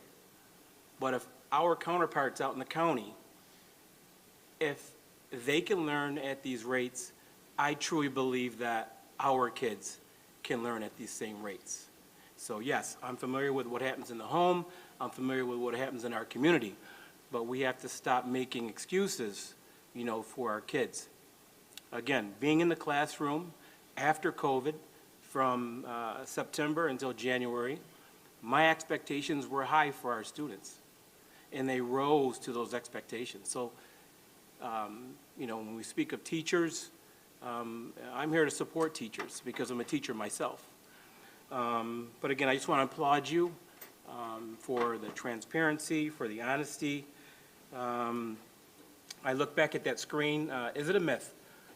Screen 12, 4 out of 10 classrooms with a majority of students of color never received a single grade level assignment. Is that a myth or is it true? I don't know. And the last screen, for sake of time, it was your last screen. All students must engage with grade level appropriate content daily. I'm with you 110% on that. One thing I would like to see, and I'm going to end here, that I just picked up on some training while we were away, was a new buzzword, and it was technological competence. Mm-hmm. So we talked about kids and books and things like that. Is it possible that maybe they could, instead of having a material book itself, how about a Chromebook? Because that's the way these kids are learning today, and that excites them, technology. So do we have to change our way of teaching to catch up and advance with the younger generation who's growing up with all this technology? And last but not least, coding and robotics and even DNA. Can we try to implement something like that? Can we identify our students earlier on that have an interest in these areas? So I would be very interested in not only CTE, that we identify these students that want to go those tracks rather than go on to college, but more so the technology portion, especially coding, which is really, really big at this point in time. Thank you very much. Thank you. So Commissioner Simmons, I just want to say thank you for the push, and I, as well as our team, are encouraged and welcome the push to do different in service of our kids. How we engage our kids, how we engage our teachers, how we message the work. That's what we're here for, to do business of school. And so please continue to give us feedback and push. I want to name that you saw the slide with a team that I get the privilege to serve every day. We have 2 of them here this evening to present on their respective departments. I am very excited that they are here to share. So I want to just preface that they are part of teaching and learning. They know their work well. And I am pleased to share that Annalie and Elizabeth are here this evening. So, Commissioner Simmons, turn it back to you. Okay, thank you so much. I know you need a sip of water at this point. I'm good. And I see on the agenda, Department of Multilingual Education presentation, and that would be the staff members that are here. And what are the names again? Annalie Cruz. Annalie, okay. Annalie Cruz, welcome. Thank you.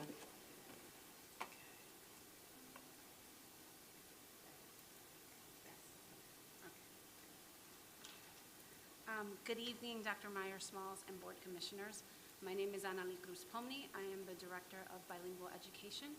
My colleague, Abed Perez, cannot be with us tonight. He is at the Bilingual Education Council meeting. But together, we have the privilege of serving in the Department of Multilingual Education, which houses 3 departments: bilingual education, English as a new language, and world languages.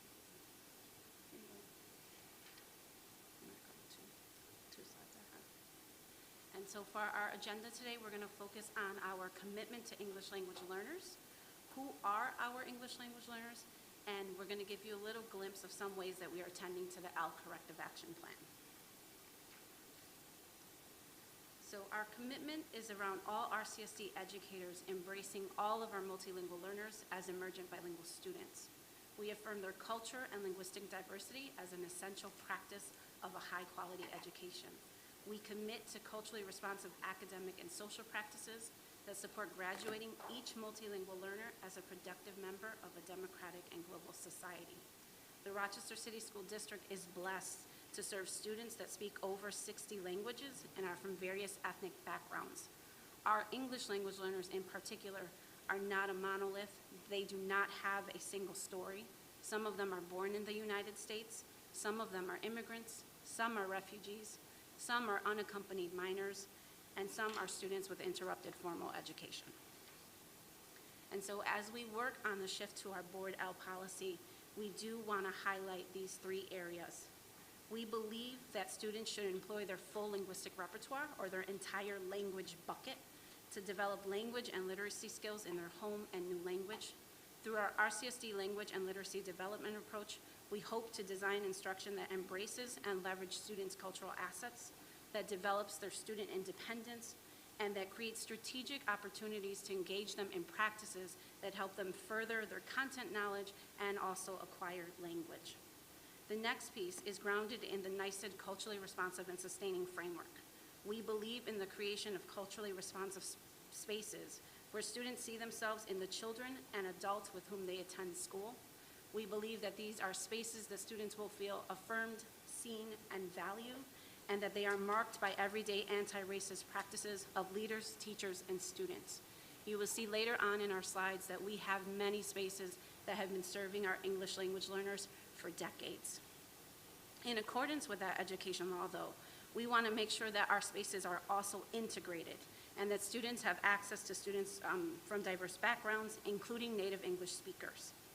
English language learners benefit from authentic interaction with native English speakers, both linguistically and culturally. These interactions prepare students for a global community and economy. Conversely, we believe that monolingual students and staff benefit from the richness in language and culture of our Rochester diverse community. We uplift culturally responsive yet integrated spaces for our English language learners. And so our key messages and focus areas for both bilingual education, English as a new language, and our world language is to focus on that rigorous and relevant grade level work through appropriate scaffolding as needed. We also believe in adopting a translanguaging and dynamic bilingualism stance. Translanguaging is the intentional practice of thinking and unpacking ideas in 2 languages in order to process and produce in a target language. Translanguaging leads to the conscious practice of comparing and contrasting languages. This skill allows students to amass more vocabulary as well as cultural awareness. We refer to that as metalinguistic awareness, and we couple it with the development of oracy that focuses on building academic vocabulary through opportunities for open dialogue and explicit instruction around language structures. So we want to share a little bit about who we serve. In the 2021 school year, we had the privilege of serving 3,786 Ls, which is about 16% of our overall population. 70% of those English language learners are Latino students. Those first three data points are bed stay data, and so they're a point-in-time data from the fall of 2020. The last three data points are students that we saw over the course of the entire year. We had 896 students participate in our K-8 dual language program. We had 1,077 participate in our K-12 transitional bilingual programs, and 2,317 participate in English as a new language only. If you look at those total of 4,290 students that we saw over the course of the year, we can divide them into subgroups by entry date. So 41% of our students are newly identified students in New York State. They are also not a monolith. Those newcomers can be Ls with high proficiency, they can be Ls with low proficiency. They again can be US born, they can be immigrants, they can be refugee and SIFE students. We have to look at each student as an individual. The next category is the students who have been identified in New York State for 3 to 6 years. That is about 37% of our students. We need to pay close attention to them. These students are students who typically start to sound like native speakers. And when they sound like native speakers, we can sometimes forget that they need the same level of support as other students. And that's why it's important for us to gather data and know where students are in their 4 modalities to be able to support them very intentionally around their needs. When students do not have those equitable experiences, or perhaps it's related to their attendance or a lot of different factors, they can sometimes fall in the category of long-term Ls. These students have exceeded the recommended time for acquiring English. We know that historically we have underserved this population, and we need to pay attention because we need to assess, number one, the root causes. Why, what went wrong? Is it related to attendance? Is it related to an equitable experience? Is it related to scheduling? Is it related to staffing? We want to keep our eyes on that group of students. But more importantly, we want to support them now that we know that we have not been able to support them as of yet. In that bunch of kids, there is also SIFE students, and they are scattered throughout 3 categories, and so that is a total of 4% of the 2021 school year. On the next slide, you will see our top languages. These top languages are representative of all of our multilingual students, not just our English language learners. As many of you know, our top languages are Spanish, Somali, Arabic, Nepali, and Karen. Typically, Arabic is in the second, right after Spanish, but Somali is taking a lead on that. We also have students coming from Afghanistan who speak Dari and Pashto. We have about 83 students. They are captured in that other language because our state office has not yet distinguished that language in their system. We want to let you know how we service our students. We have 2 umbrellas of programming. We have ENL only programming, which is focused on leveraging home language supports to teach students English. And we also have bilingual programming.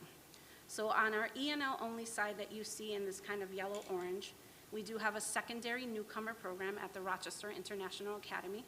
We offer ENL services at all of our comprehensive schools, but we do have 4 sites that historically have served our students who are English language learners. And those locations are 5, 15, 50, and Rise. You, in the past, may have heard them referred to as LEAP schools. We are trying to bring that name back because it's a little bit easier than just identifying the numbers. On the right side, you see our bilingual programs.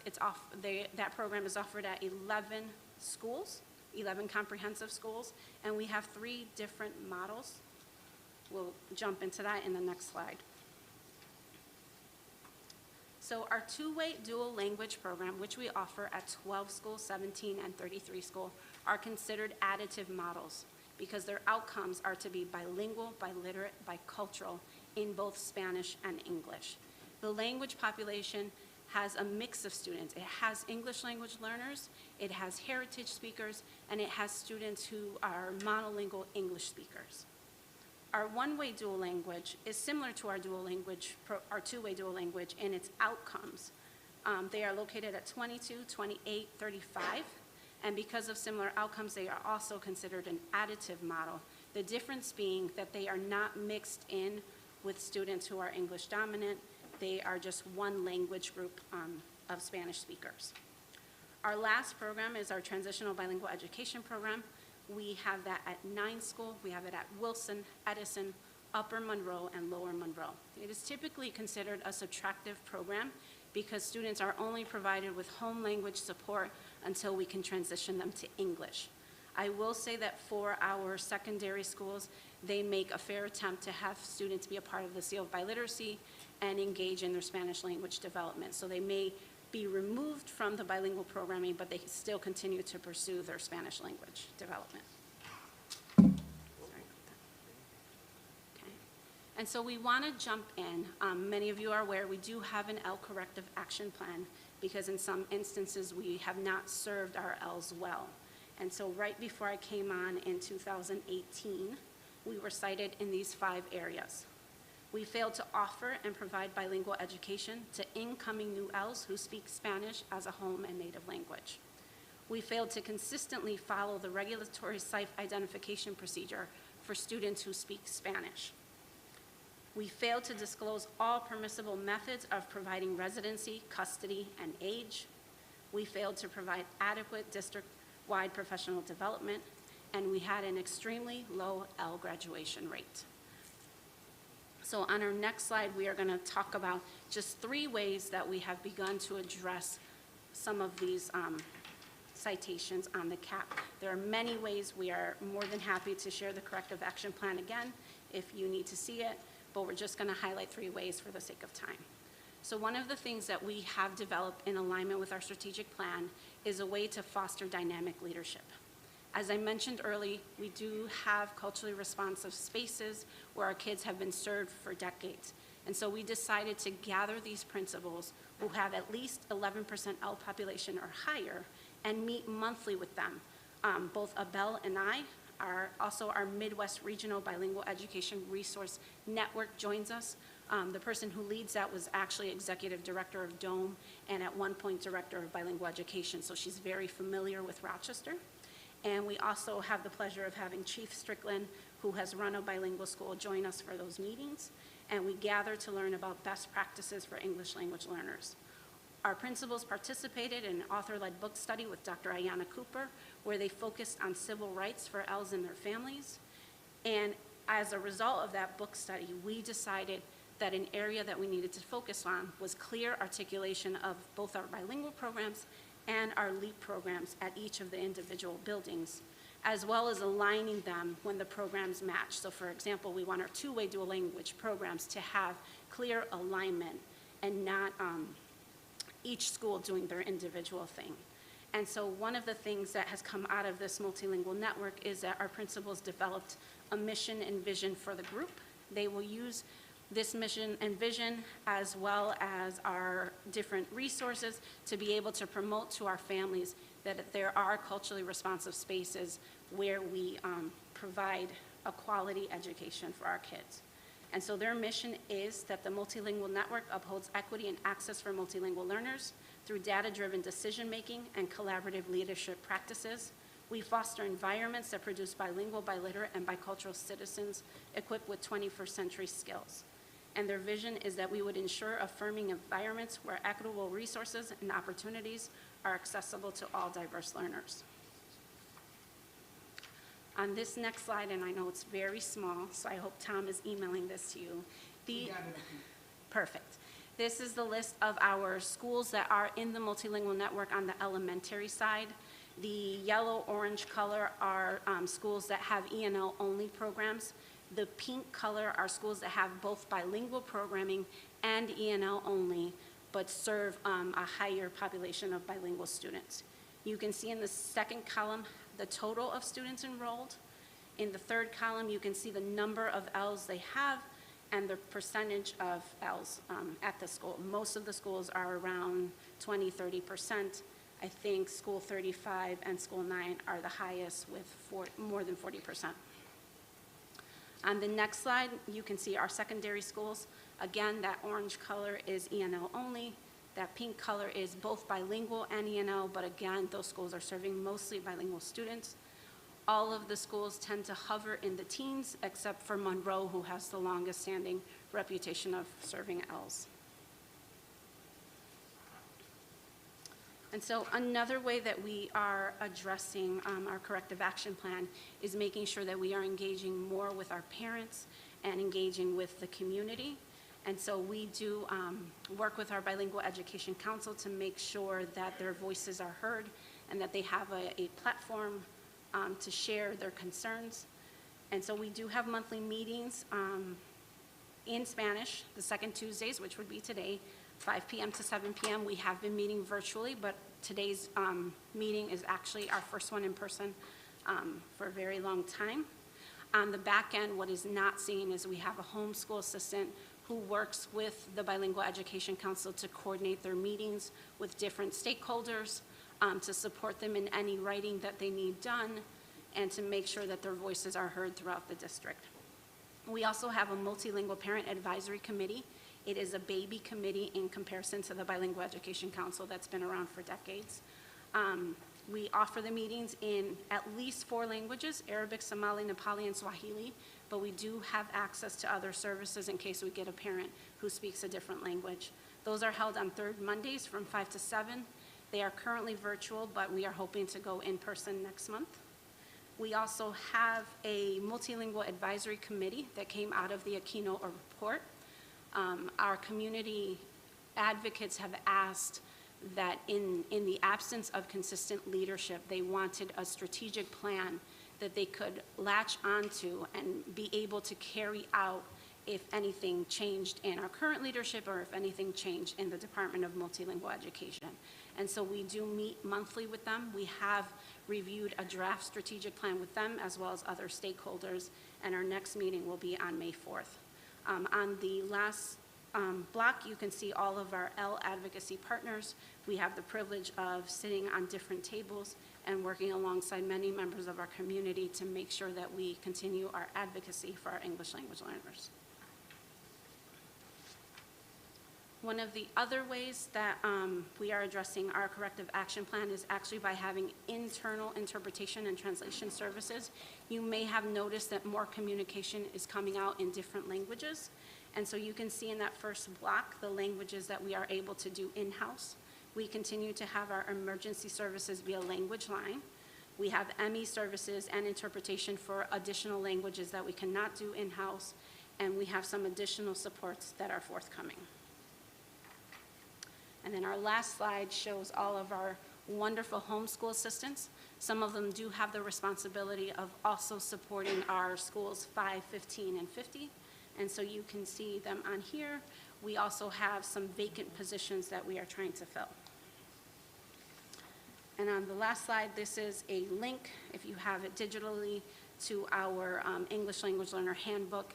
It has acronyms, it has our language and literacy development approach, it has our language and our language-rich literacy practices that we want for our students. It has a wealth of information. I'm more than happy to come again someday and go through another aspect of what we do. And so I want to open up to any questions. Thank you, Ms. Anale Cruz Pomani. Am I saying your full name? Pomani. Pomani. Thank you so much, Ms. Pomani, for your presentation this evening. I do enjoy that it is directly correlated with the corrective action plan, and so the actions we can see we're doing this and that's going to evoke this. I do have a question in regards to where that information is held. It's a public-facing information where someone can see these are the efforts we're making, and here's a progress report on how our Ls in the RCSD are performing. It is not linked on the website. We have shared it with different stakeholders, but that is something that we can work on. Okay, that'd be really a good thing to do. And I'm going to go the opposite way this time. So we're going to do the same format, 3 questions, and I'm going to start with Commissioner Patterson, if you have anything that you'd like to ask. Thank you. This is a great evening because I love the transparency that's occurring here within the room, so I really appreciate that. I'm going to keep it short. Relative to these ELL students, or L students as you refer to them, and it's just a question. I'm a new commissioner, so it's just a question. I've had an opportunity to go over to the RISE program and speak with the students over there. And a lot of them, the Somali, as you indicate here, Arabic, Nepali, you know, that group of students indicate that they would learn better when they first come here if they were kept with their family members and cohorts to learn from them, especially the ones who are already present there that have somewhat established the English language that could help them quicker learn. Is it possible, just an idea, that we create this RISE school, you know, K through 12? Mr. Commissioner Patterson, do you mean RIA? RIA, thank you. Okay. Thank you very much, thank you. RIA, that we create this school, K through 12, and then when those students have established the English language, then we can disperse them into other schools within their community. Just a thought, you know, going forward. When you say that, Commissioner Patterson, are you thinking of a newcomer program, or are you thinking about a school site? Because that does make a difference in answering that question. So newcomer program students would transition out, I think that's what I heard you saying, and a school site students would stay there the entire time. Well, I really don't have the expertise in the area, so I would leave it up to you professionals. Okay. But, you know, for example, over at School 50, I've seen a parent actually teaching one of the students because, as a volunteer, because we don't have enough teachers in that area or that can teach or know this language. Whereas if we had someone of an academy or a school or, you know, whatever you term it to be, possibly more individuals would go to school and learn, you know, become a teacher so they can teach in these areas. Just a thought. Again, I don't know, brand new commissioner, and you know, my mind So just. there are a lot of things to weigh in, and I'm going to give Dr. Black permission to jump in at any time. But one of the things is we have to look at our recommendations from the academic plan for configurations from Dr. Jallo. Another thing to consider is what we talked about in the beginning. If a space should be culturally responsive, but we have to also make sure that students are not being segregated. The other piece of that is when you think about trauma, we often hear that our L's have trauma, and I will go back to L's are not a monolith. Every child has a different experience. But if we think about trauma, we also want to make sure that we're minimizing transition for students. We know that all students in general are not successful when there are a lot of school transitions, so that is something that our leadership will have to consider among many things. We also have to consider our corrective action plan and the recommendations that we have received from our state. So it's not an easy decision to make. I hear and receive your feedback, as I know that our superintendent and our deputy does, but they do have a lot of things to consider. All right, thank you very much. And Commissioner Simmons, thank you for correcting me. Yeah, I was listening. I was like, what is he talking about? Okay, but thank you so much, Commissioner Patterson. You know, it was brought to my attention before I go to you, Commissioner Powell, that is Dr. Jallo on the line? Because I've come, okay. And I do want to take a moment to digress. Hello, Dr. Jallo, and I do apologize that I was not cognizant of that. No problem. Do you have any questions or anything that you wanted to lift this evening? No, for now, I'm listening, appreciating the conversation. Okay, I will be incorporating you as we move. Thank you, no problem. Yes, ma'am, thank you. Commissioner Powell. Okay, thank you. Just an anecdote on slide 16. I know that some emails come to me in German. I think it's because years and years ago I had a German foreign exchange student. I'm still getting information in German. But my real question is on slide 11. Tell me the title. programming, I think. Bilingual model Spanish. Oh, okay. So over the years, we've had,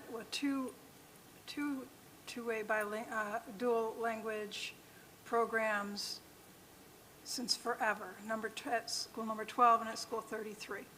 And Mayor Evans will never let you forget that he was in one of the early classes at school 12. But in more recent years, I think school 8 had once been identified as dual language, obviously didn't last, and you have school 17 listed here now, and this is the first time I've seen that in print. You may not have the answer to this, so I'll ask that it be put in the question log. To what extent are the students who are being placed in these programs, in the two-way dual language program specifically, being placed there within their zone? So in the past, the Northwest zone didn't have one of their own, and so the students were kind of divided up amongst the other two programs. Can we honestly say that the placement office is applying zone boundaries to the two-way dual language programs now? So I will have to gather that exact data for you. What I can say is that more of our students live in the Northeast and the Northwest, and those zones are now filled at many grade levels, and the South zone is not. So that kind of indicates that we are placing where kids live, but I can get that data for you. Thank you, I appreciate it. Thank you, Commissioner Powell. President Elliott? Thank you. Just a couple of questions. You said that Chief Strickland has some experience in this. Pray tell. I'm sorry, thank you. Pray was tell. the principal of a bilingual school in Buffalo, and so I have latched on to him and make him come to all of my projects, and that is why he is covering his face in the back. I think he is a wonderful addition to our multilingual network, and I know that our principals do appreciate that support. Thank you. And then one question in reference to your stakeholders, your partnerships. Yes. There are two that were New York State. Tell me the New York State Association for Bilingual Educators and the New York State Association for Latino Administrators and Superintendents. What support do they provide? How are they helping us? So I actually have the privilege to be a recently appointed delegate to the New York State Association for Bilingual Education. Congratulations. Thank you. As does Enid de Jesus, who oversees our Language Assessment and Placement Center. And so typically we have been participants, and we get to participate in the annual NYSABE conference as well as go to networking events. Now we're kind of in charge of being part of that. And so one of the things that they provide are monthly meetings for us to discuss things that are coming up with bilingual education. They provide us with research articles that we can use in all of the pieces that we're looking at and support our work. And we're looking forward to being delegates and really engaging our community. We know because of the recent presentation that our two bilingual teachers were able to give last Friday that we have increased membership, and so we want to make sure that our teachers have access to that research and that information and that professional learning. And Enid and I will be responsible for some of that professional learning that we have. Okay, and so I'm going to be pushing the ELL and also special education around graduation rates, that we have to uplift. We have to make sure that our ELL students, as well as our special education students, that their graduation rates are high, just as high as our other students. And so are we on the trajectory to be able to increase graduation rates for our ELL students? So we're at, what, about 50% now? So, It's a little bit higher. Say that again? I think it's a little bit higher. Okay, and so, what do you all anticipate in terms of, or is this a premature question in terms of graduation rates for our L students? We have done some data disaggregation. We do need to go back as a teaching and learning team and look at the subgroups. I will say that the last three cohorts, we've had higher graduation rates. Chief Strickland and I actually did some data analysis on some of our students a week ago, and we were actually able to sit down with principals and model how to use our new L dashboard that shows them the different subgroups and where they are, so that they can really look at their students and make sure that they're on track, kind of use a student watch list to kind of look at where kids are with their regions and where kids are with their credits. Thank you. Thank you, President Elliott and Vice President LeBron. Yeah, thank you. A couple of things. First and foremost, I just have to uplift that the thing around RIA. This board has been advocating for RIA to be restored back to its full K-12 program that it was. And so I just have to uplift that because there are a number of advocates who have come to this board. And I do have to put it on record that the state is not owning that they told the district to cut RIA. So I just want to be clear that the district made that decision last year. The state has been very clear to myself and President Elliott that they themselves did not make that requirement, if you will. So RCSD has to own that decision and figure out how we move forward. And I do agree that there are a number of families of influx. And actually, if you look at even the data you presented, here you're saying that 41% of our ELL subgroups fall under newcomers. And that is those are the families that have been requesting to stay together. And it is very difficult. And I want everybody to imagine if you're coming to another country and you don't speak the language. And we've had Spanish parents come up here y hablan español para que todo el mundo esté confundido y no sabe lo que están diciendo, because it is confusing if you don't know a second language. So when we have families that are coming here and then they're trying to navigate our transportation system, they're trying to navigate an entirely new education system. It might be the first time they're even navigating an education system if they're coming from a refugee camp itself, but they're trying to navigate the health system. They're trying to navigate the housing system.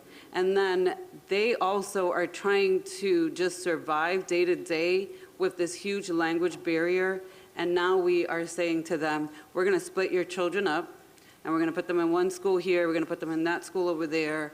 You don't have a car, but you're going to have to figure out how to get there in case there isn't an emergency. I mean, these are the things that we have decided to do, and we have to be mindful that we have to live with those decisions, but we don't have to. We can restore RIA back to K-12. So, and we will be advocating for that this budget season. Although right now the current budget does not reflect that, this board will be asking for that. That's one. Two, the piece around, so I didn't even know Commissioner Powell was going to ask about the zone question. I had a similar thought, like, well, where are families getting placed? Because one of the things that has come up in the state monitor's report is this conversation around equity for ELL students across the entire district. And the fact that we do push students in certain schools only versus them having the same equal opportunity to participate in a managed choice policy. Not a policy I personally like or support, but it is the policy, and they do not have equal access to that policy. So I was actually breaking it down before Commissioner Powell asked this question. So, Annalie, you also mentioned that we do have historically more Latinos and Ls in the Northeast and the Northwest. And there are reasons for that. It's particularly in the Northwest why we have refugee families there, and the connectivity back to the housing and the Catholic Family Center and how they are coming in from refugee programs. But we have, based on this chart here, 5 schools in the Northwest. 2, I would argue, by zip code are not truly Northwest schools, because I've brought this up before in our Northwest zones, that we have schools in the zone that by zip code are not technically in the Northwest district. We have 5 in the Northeast, but we have 8 in the Southeast, Southwest zone, which I find really fascinating because honestly, 12, 15, 28, and 35 are all in the Southeast. There are no schools in the Southwest zone that service Ls. And I just had to put that out there in terms of the data that you provided tonight, because these are how I want us to look at these things. Like, I want us to understand that we are forcing families to go outside of where they know their community, their neighborhood, where they may be establishing roots to get to schools that they may have no connection to the neighborhood or know even how to get there because of how we have put our Ls in these boxes in particular schools. And that's alarming to me, and that's just for elementary. Again, if we're talking about high school in 7 and up, then we're talking about Edison, we're talking about RIA. Those are the 2 options that currently exist for them in the Northwest. In the Northeast, Upper Franklin, and in the South Zone, we have School Without Walls, Monroe, Wilson High, and Rochester Early College, which are the only 2 that physically live in the Northwest. And these are how I want us to be mindful about these decisions, because I think looking at it from that perspective, that slapped me in the face in a way that I've never seen this data, had I not taken the time to address it this way. And this is how we should be presenting it from now on, so that people can have a visual understanding of where kids are being dumped.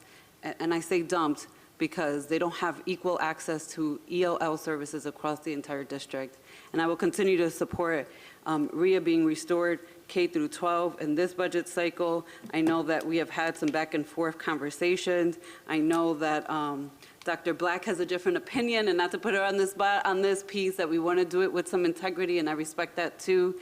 And we'll continue to have this push and pull until we get to a place where we can have families come in and be together in a true newcomer program for 2 years, and then we can identify where they can go equitably across our entire district. Thank you.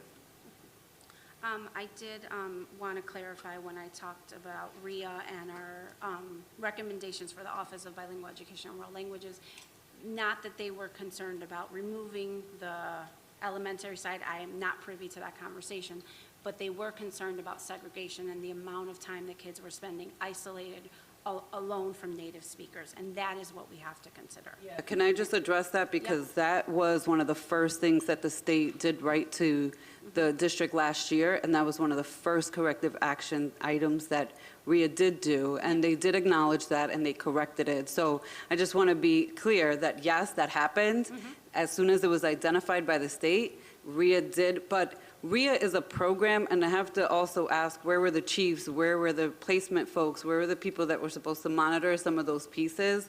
So I just want to be clear that there was corrective action taken on that, and that everybody at this point is clear that a newcomer program is intended to be 2 years maximum, with a plan to transition into access to a regular high school or elementary setting for children. Thank you. Absolutely.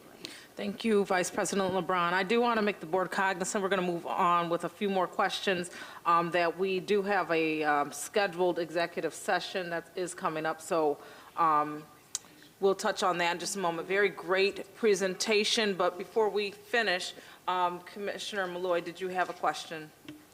Yes. So just to uplift what Commissioner Powell and Vice President LeBron have said, I'd love to look and understand more about where in our zones our students are located, and if we're over capacity in certain zones, and just have a better understanding of that.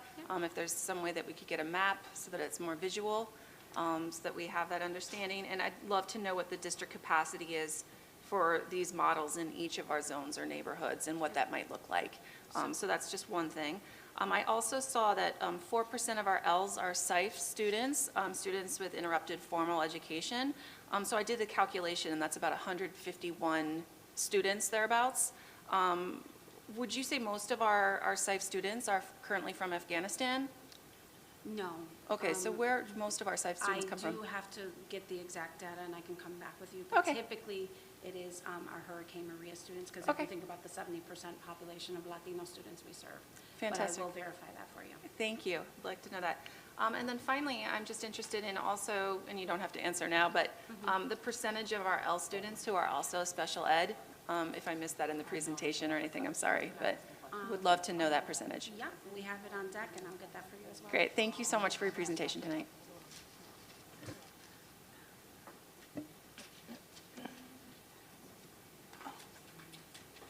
Commissioner Adams, did you have any questions?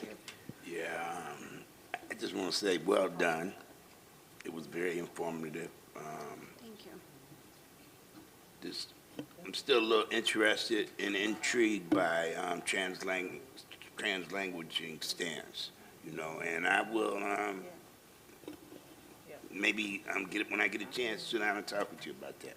It's one of my favorite things to talk about. They made me edit that slide, so Okay. I'm more than willing to have that conversation. Thank you so much. All right.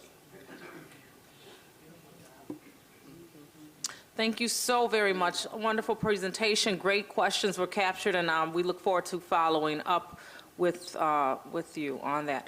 Dr. Black, I see that you have one more presentation, the Student Support Services presentation, and we do have a critical meeting that'll take us into executive session. What I want to do is honor the meeting as it should be. Is this something that can be presented in the next 15 to 20 minutes, the duration of that particular presentation? Okay, wonderful. So if we can get that presentation, I appreciate you, ma'am. And if we can do the presentation for the next 15 to 20 minutes, what we as a board will do is if we have any questions after this presentation, we can submit those questions to the board question log and capture that way. Okay, thank you so very much. And I await the introduction.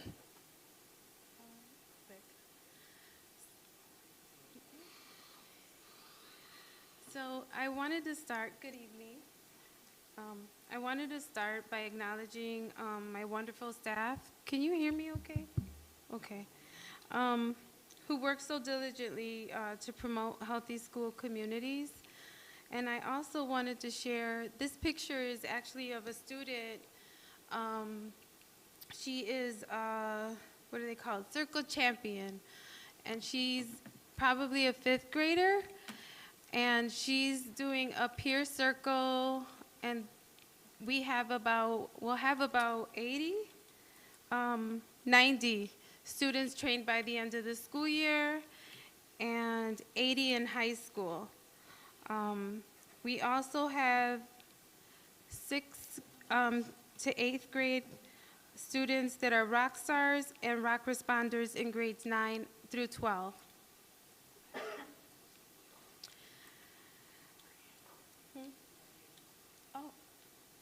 I'm sorry. I'm Elizabeth Reyes, and I'm the Executive Director of Equity, Inclusion, and Social Emotional Supports. Forgive me. Thank you, Ms. Reyes. I assumed everyone knew me. So in our department, we provide student support services related to academic, college and career advisement, mental health, restorative practices, social emotional wellness, equity, cultural responsiveness, crisis support, students that are experiencing housing instability, also attendance and DASA. So our social workers and counselors are on the front lines of social emotional learning and mental health. Both social workers and counselors provide counseling support and assist with crisis intervention. They are also part of the building crisis teams. Counseling and crisis support and assessment is just one part of what they do. They also assist with teacher and administrative consultation, whole class sessions on SEL and other topics, connections to community partners, to meet students' multiple needs, and much, much more. About 1/3 of our social workers and our counselors are TIG trained. And every building has a social worker. We are adding 16 counselors, and there'll be a counselor in every elementary school. Just to give you a point of reference and some data, combined, the disciplines average approximately 300 mental health assessments on a monthly basis.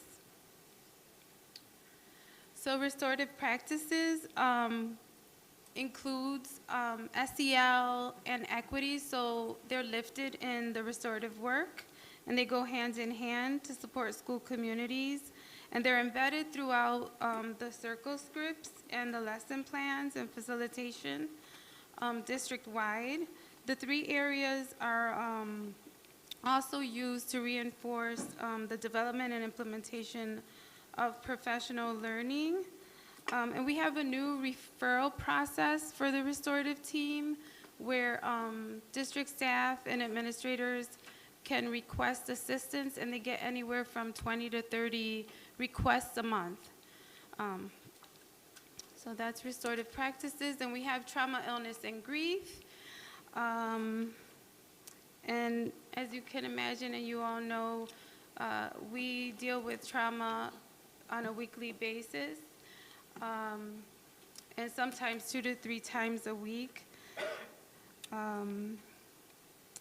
We have about 85 staff trained right now in TIG, and we're hoping to have 6 more cohorts of 50 staff over the next 2 years. And just so you know, Pathways to Peace helps us with that work. But not only Pathways to Peace, but safety and security, behavioral specialists, and the restorative team also are a part of this work. We also have the remote support team. So trauma, illness, and grief deals with a loss of a student or a teacher, but the remote support team deals with critical incidents, aggressive, challenging, and disruptive behaviors. And both teams have a coordinator and work closely with the building crisis teams. We also have Families in Transition, and that's our program for students that are experiencing homelessness. And this program has been around for about 15 years. So we help with basic needs, so school supplies, book bags, uniforms, but we also assist with crisis counseling, case management, advocacy, and professional learning to help eliminate barriers to their attendance and full participation. Currently, we have approximately 1,200 students that have been identified as in transition. We also have attendance in our department, and office staff meets regularly with the school and building staff to plan on how to best support students and address attendance concerns. They also collaborate with the schools to ensure that they are connecting with families when there are attendance concerns and supporting access to the resources they need to eliminate barriers and their re-engagement in school. So as a part of our prevention process, we provide circle training, TIG, SEL training for staff, so they're better able to support students when they experience crisis. We also have a TIG coordinator that's been meeting with the building crisis teams to help develop a stronger system of support. And some of the interventions that we're using to support our circles, conflict resolution, mediation, re-engagement circles, and crisis counseling. And of course, we couldn't do this without our community partners, which are Pathways, Center for Youth, and Ibero. So some of the initiatives that are in motions and others that are in the works, we currently have Shape Up New York, which I'm really excited about. It's a collaboration between the county and the U of R, and it's going to help us identify in and out of district mental health resources and gaps so that we can reinforce and mainstream mental health support throughout the district. We're hopeful to have floating clinics, really excited about that. And that would provide mental health support in each network and preschool as well, and hopefully before and after school mental health services, more TIG training, and we are working on an SEL audit to examine the implementation and effectiveness of the supports this year to plan better for next year. And lastly, we're adding more pathway staff to better support the anti-violence efforts in our school communities. And my last slide. At the core of the work are the hearts of the children, and we must teach them how to love themselves so they never allow anyone or anything to diminish their self-worth. What a way to end. That 5 quote is minutes. powerful. Thank you so much, Ms. Reyes.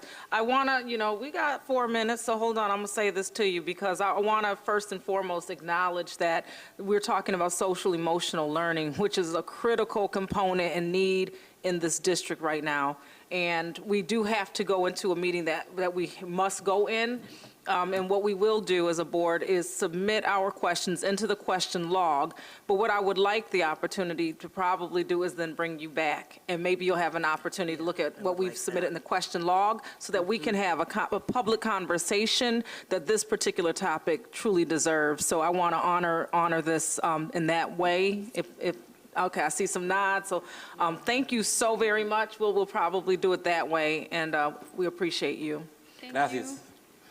Okay, so at this time, let me just make sure I have my language correct. I'd like to motion to enter into executive session for the purposes of discussions regarding proposed, pending, or current litigation, and to receive advice of counsel. I was going to say, Commissioner Simmons, before you do that, do you mind doing the key date? Oh, I'm sorry, say that again? Before you go into executive session, do you mind doing the next The key agenda date? item? The key Yes, thank dates, you so please? much. And you know what, I had it up. Well, I looked at the key date for our next upcoming round would be this Thursday, April 14th, and that'll be our traditional public budget hearing. Was there more information I need to Yeah, capture? Please help me, Commissioner LeBron. Yeah, no, actually, we are presenting to you another amendment request for the budget review process. We had to shift some things around, and we wanted to also make sure we gave you all some additional time to submit questions. It was originally like the 14th at noon, which is unrealistic for some folks who are working, but also it is our traditional public hearing. And so we want to make sure that we all hear some of the feedback in case we want to incorporate some of the questions from the public into the board question log. And so we're going to shift that date to the 15th instead of the 14th. So the yellow is highlighted.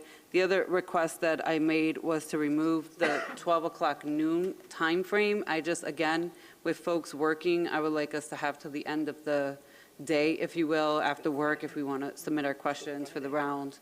And so this is the request to motion for another amendment to the key budget dates, and those are the reasons why. Thank you. Can I get a motion? Motion. Thank you. Can I get a Seconded. second? Thank you. All those in favor? Aye. Aye. Thank you. Thank you. Okay, thank you. And I'm going to try that again. A motion, I'd like to make, or request a motion to enter into executive session for the purposes of discussions regarding proposed, pending, or current litigation, and to receive advice of counsel. So moved. All in favor? Aye. See you on the other side. Thank you so much. I don't think we'll be returning to. We will return to close out the session. So if those are able to stick around, we'll see you after our executive session ends. Thank you.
Online, we are returning from executive session to our equity and student achievement meeting this evening.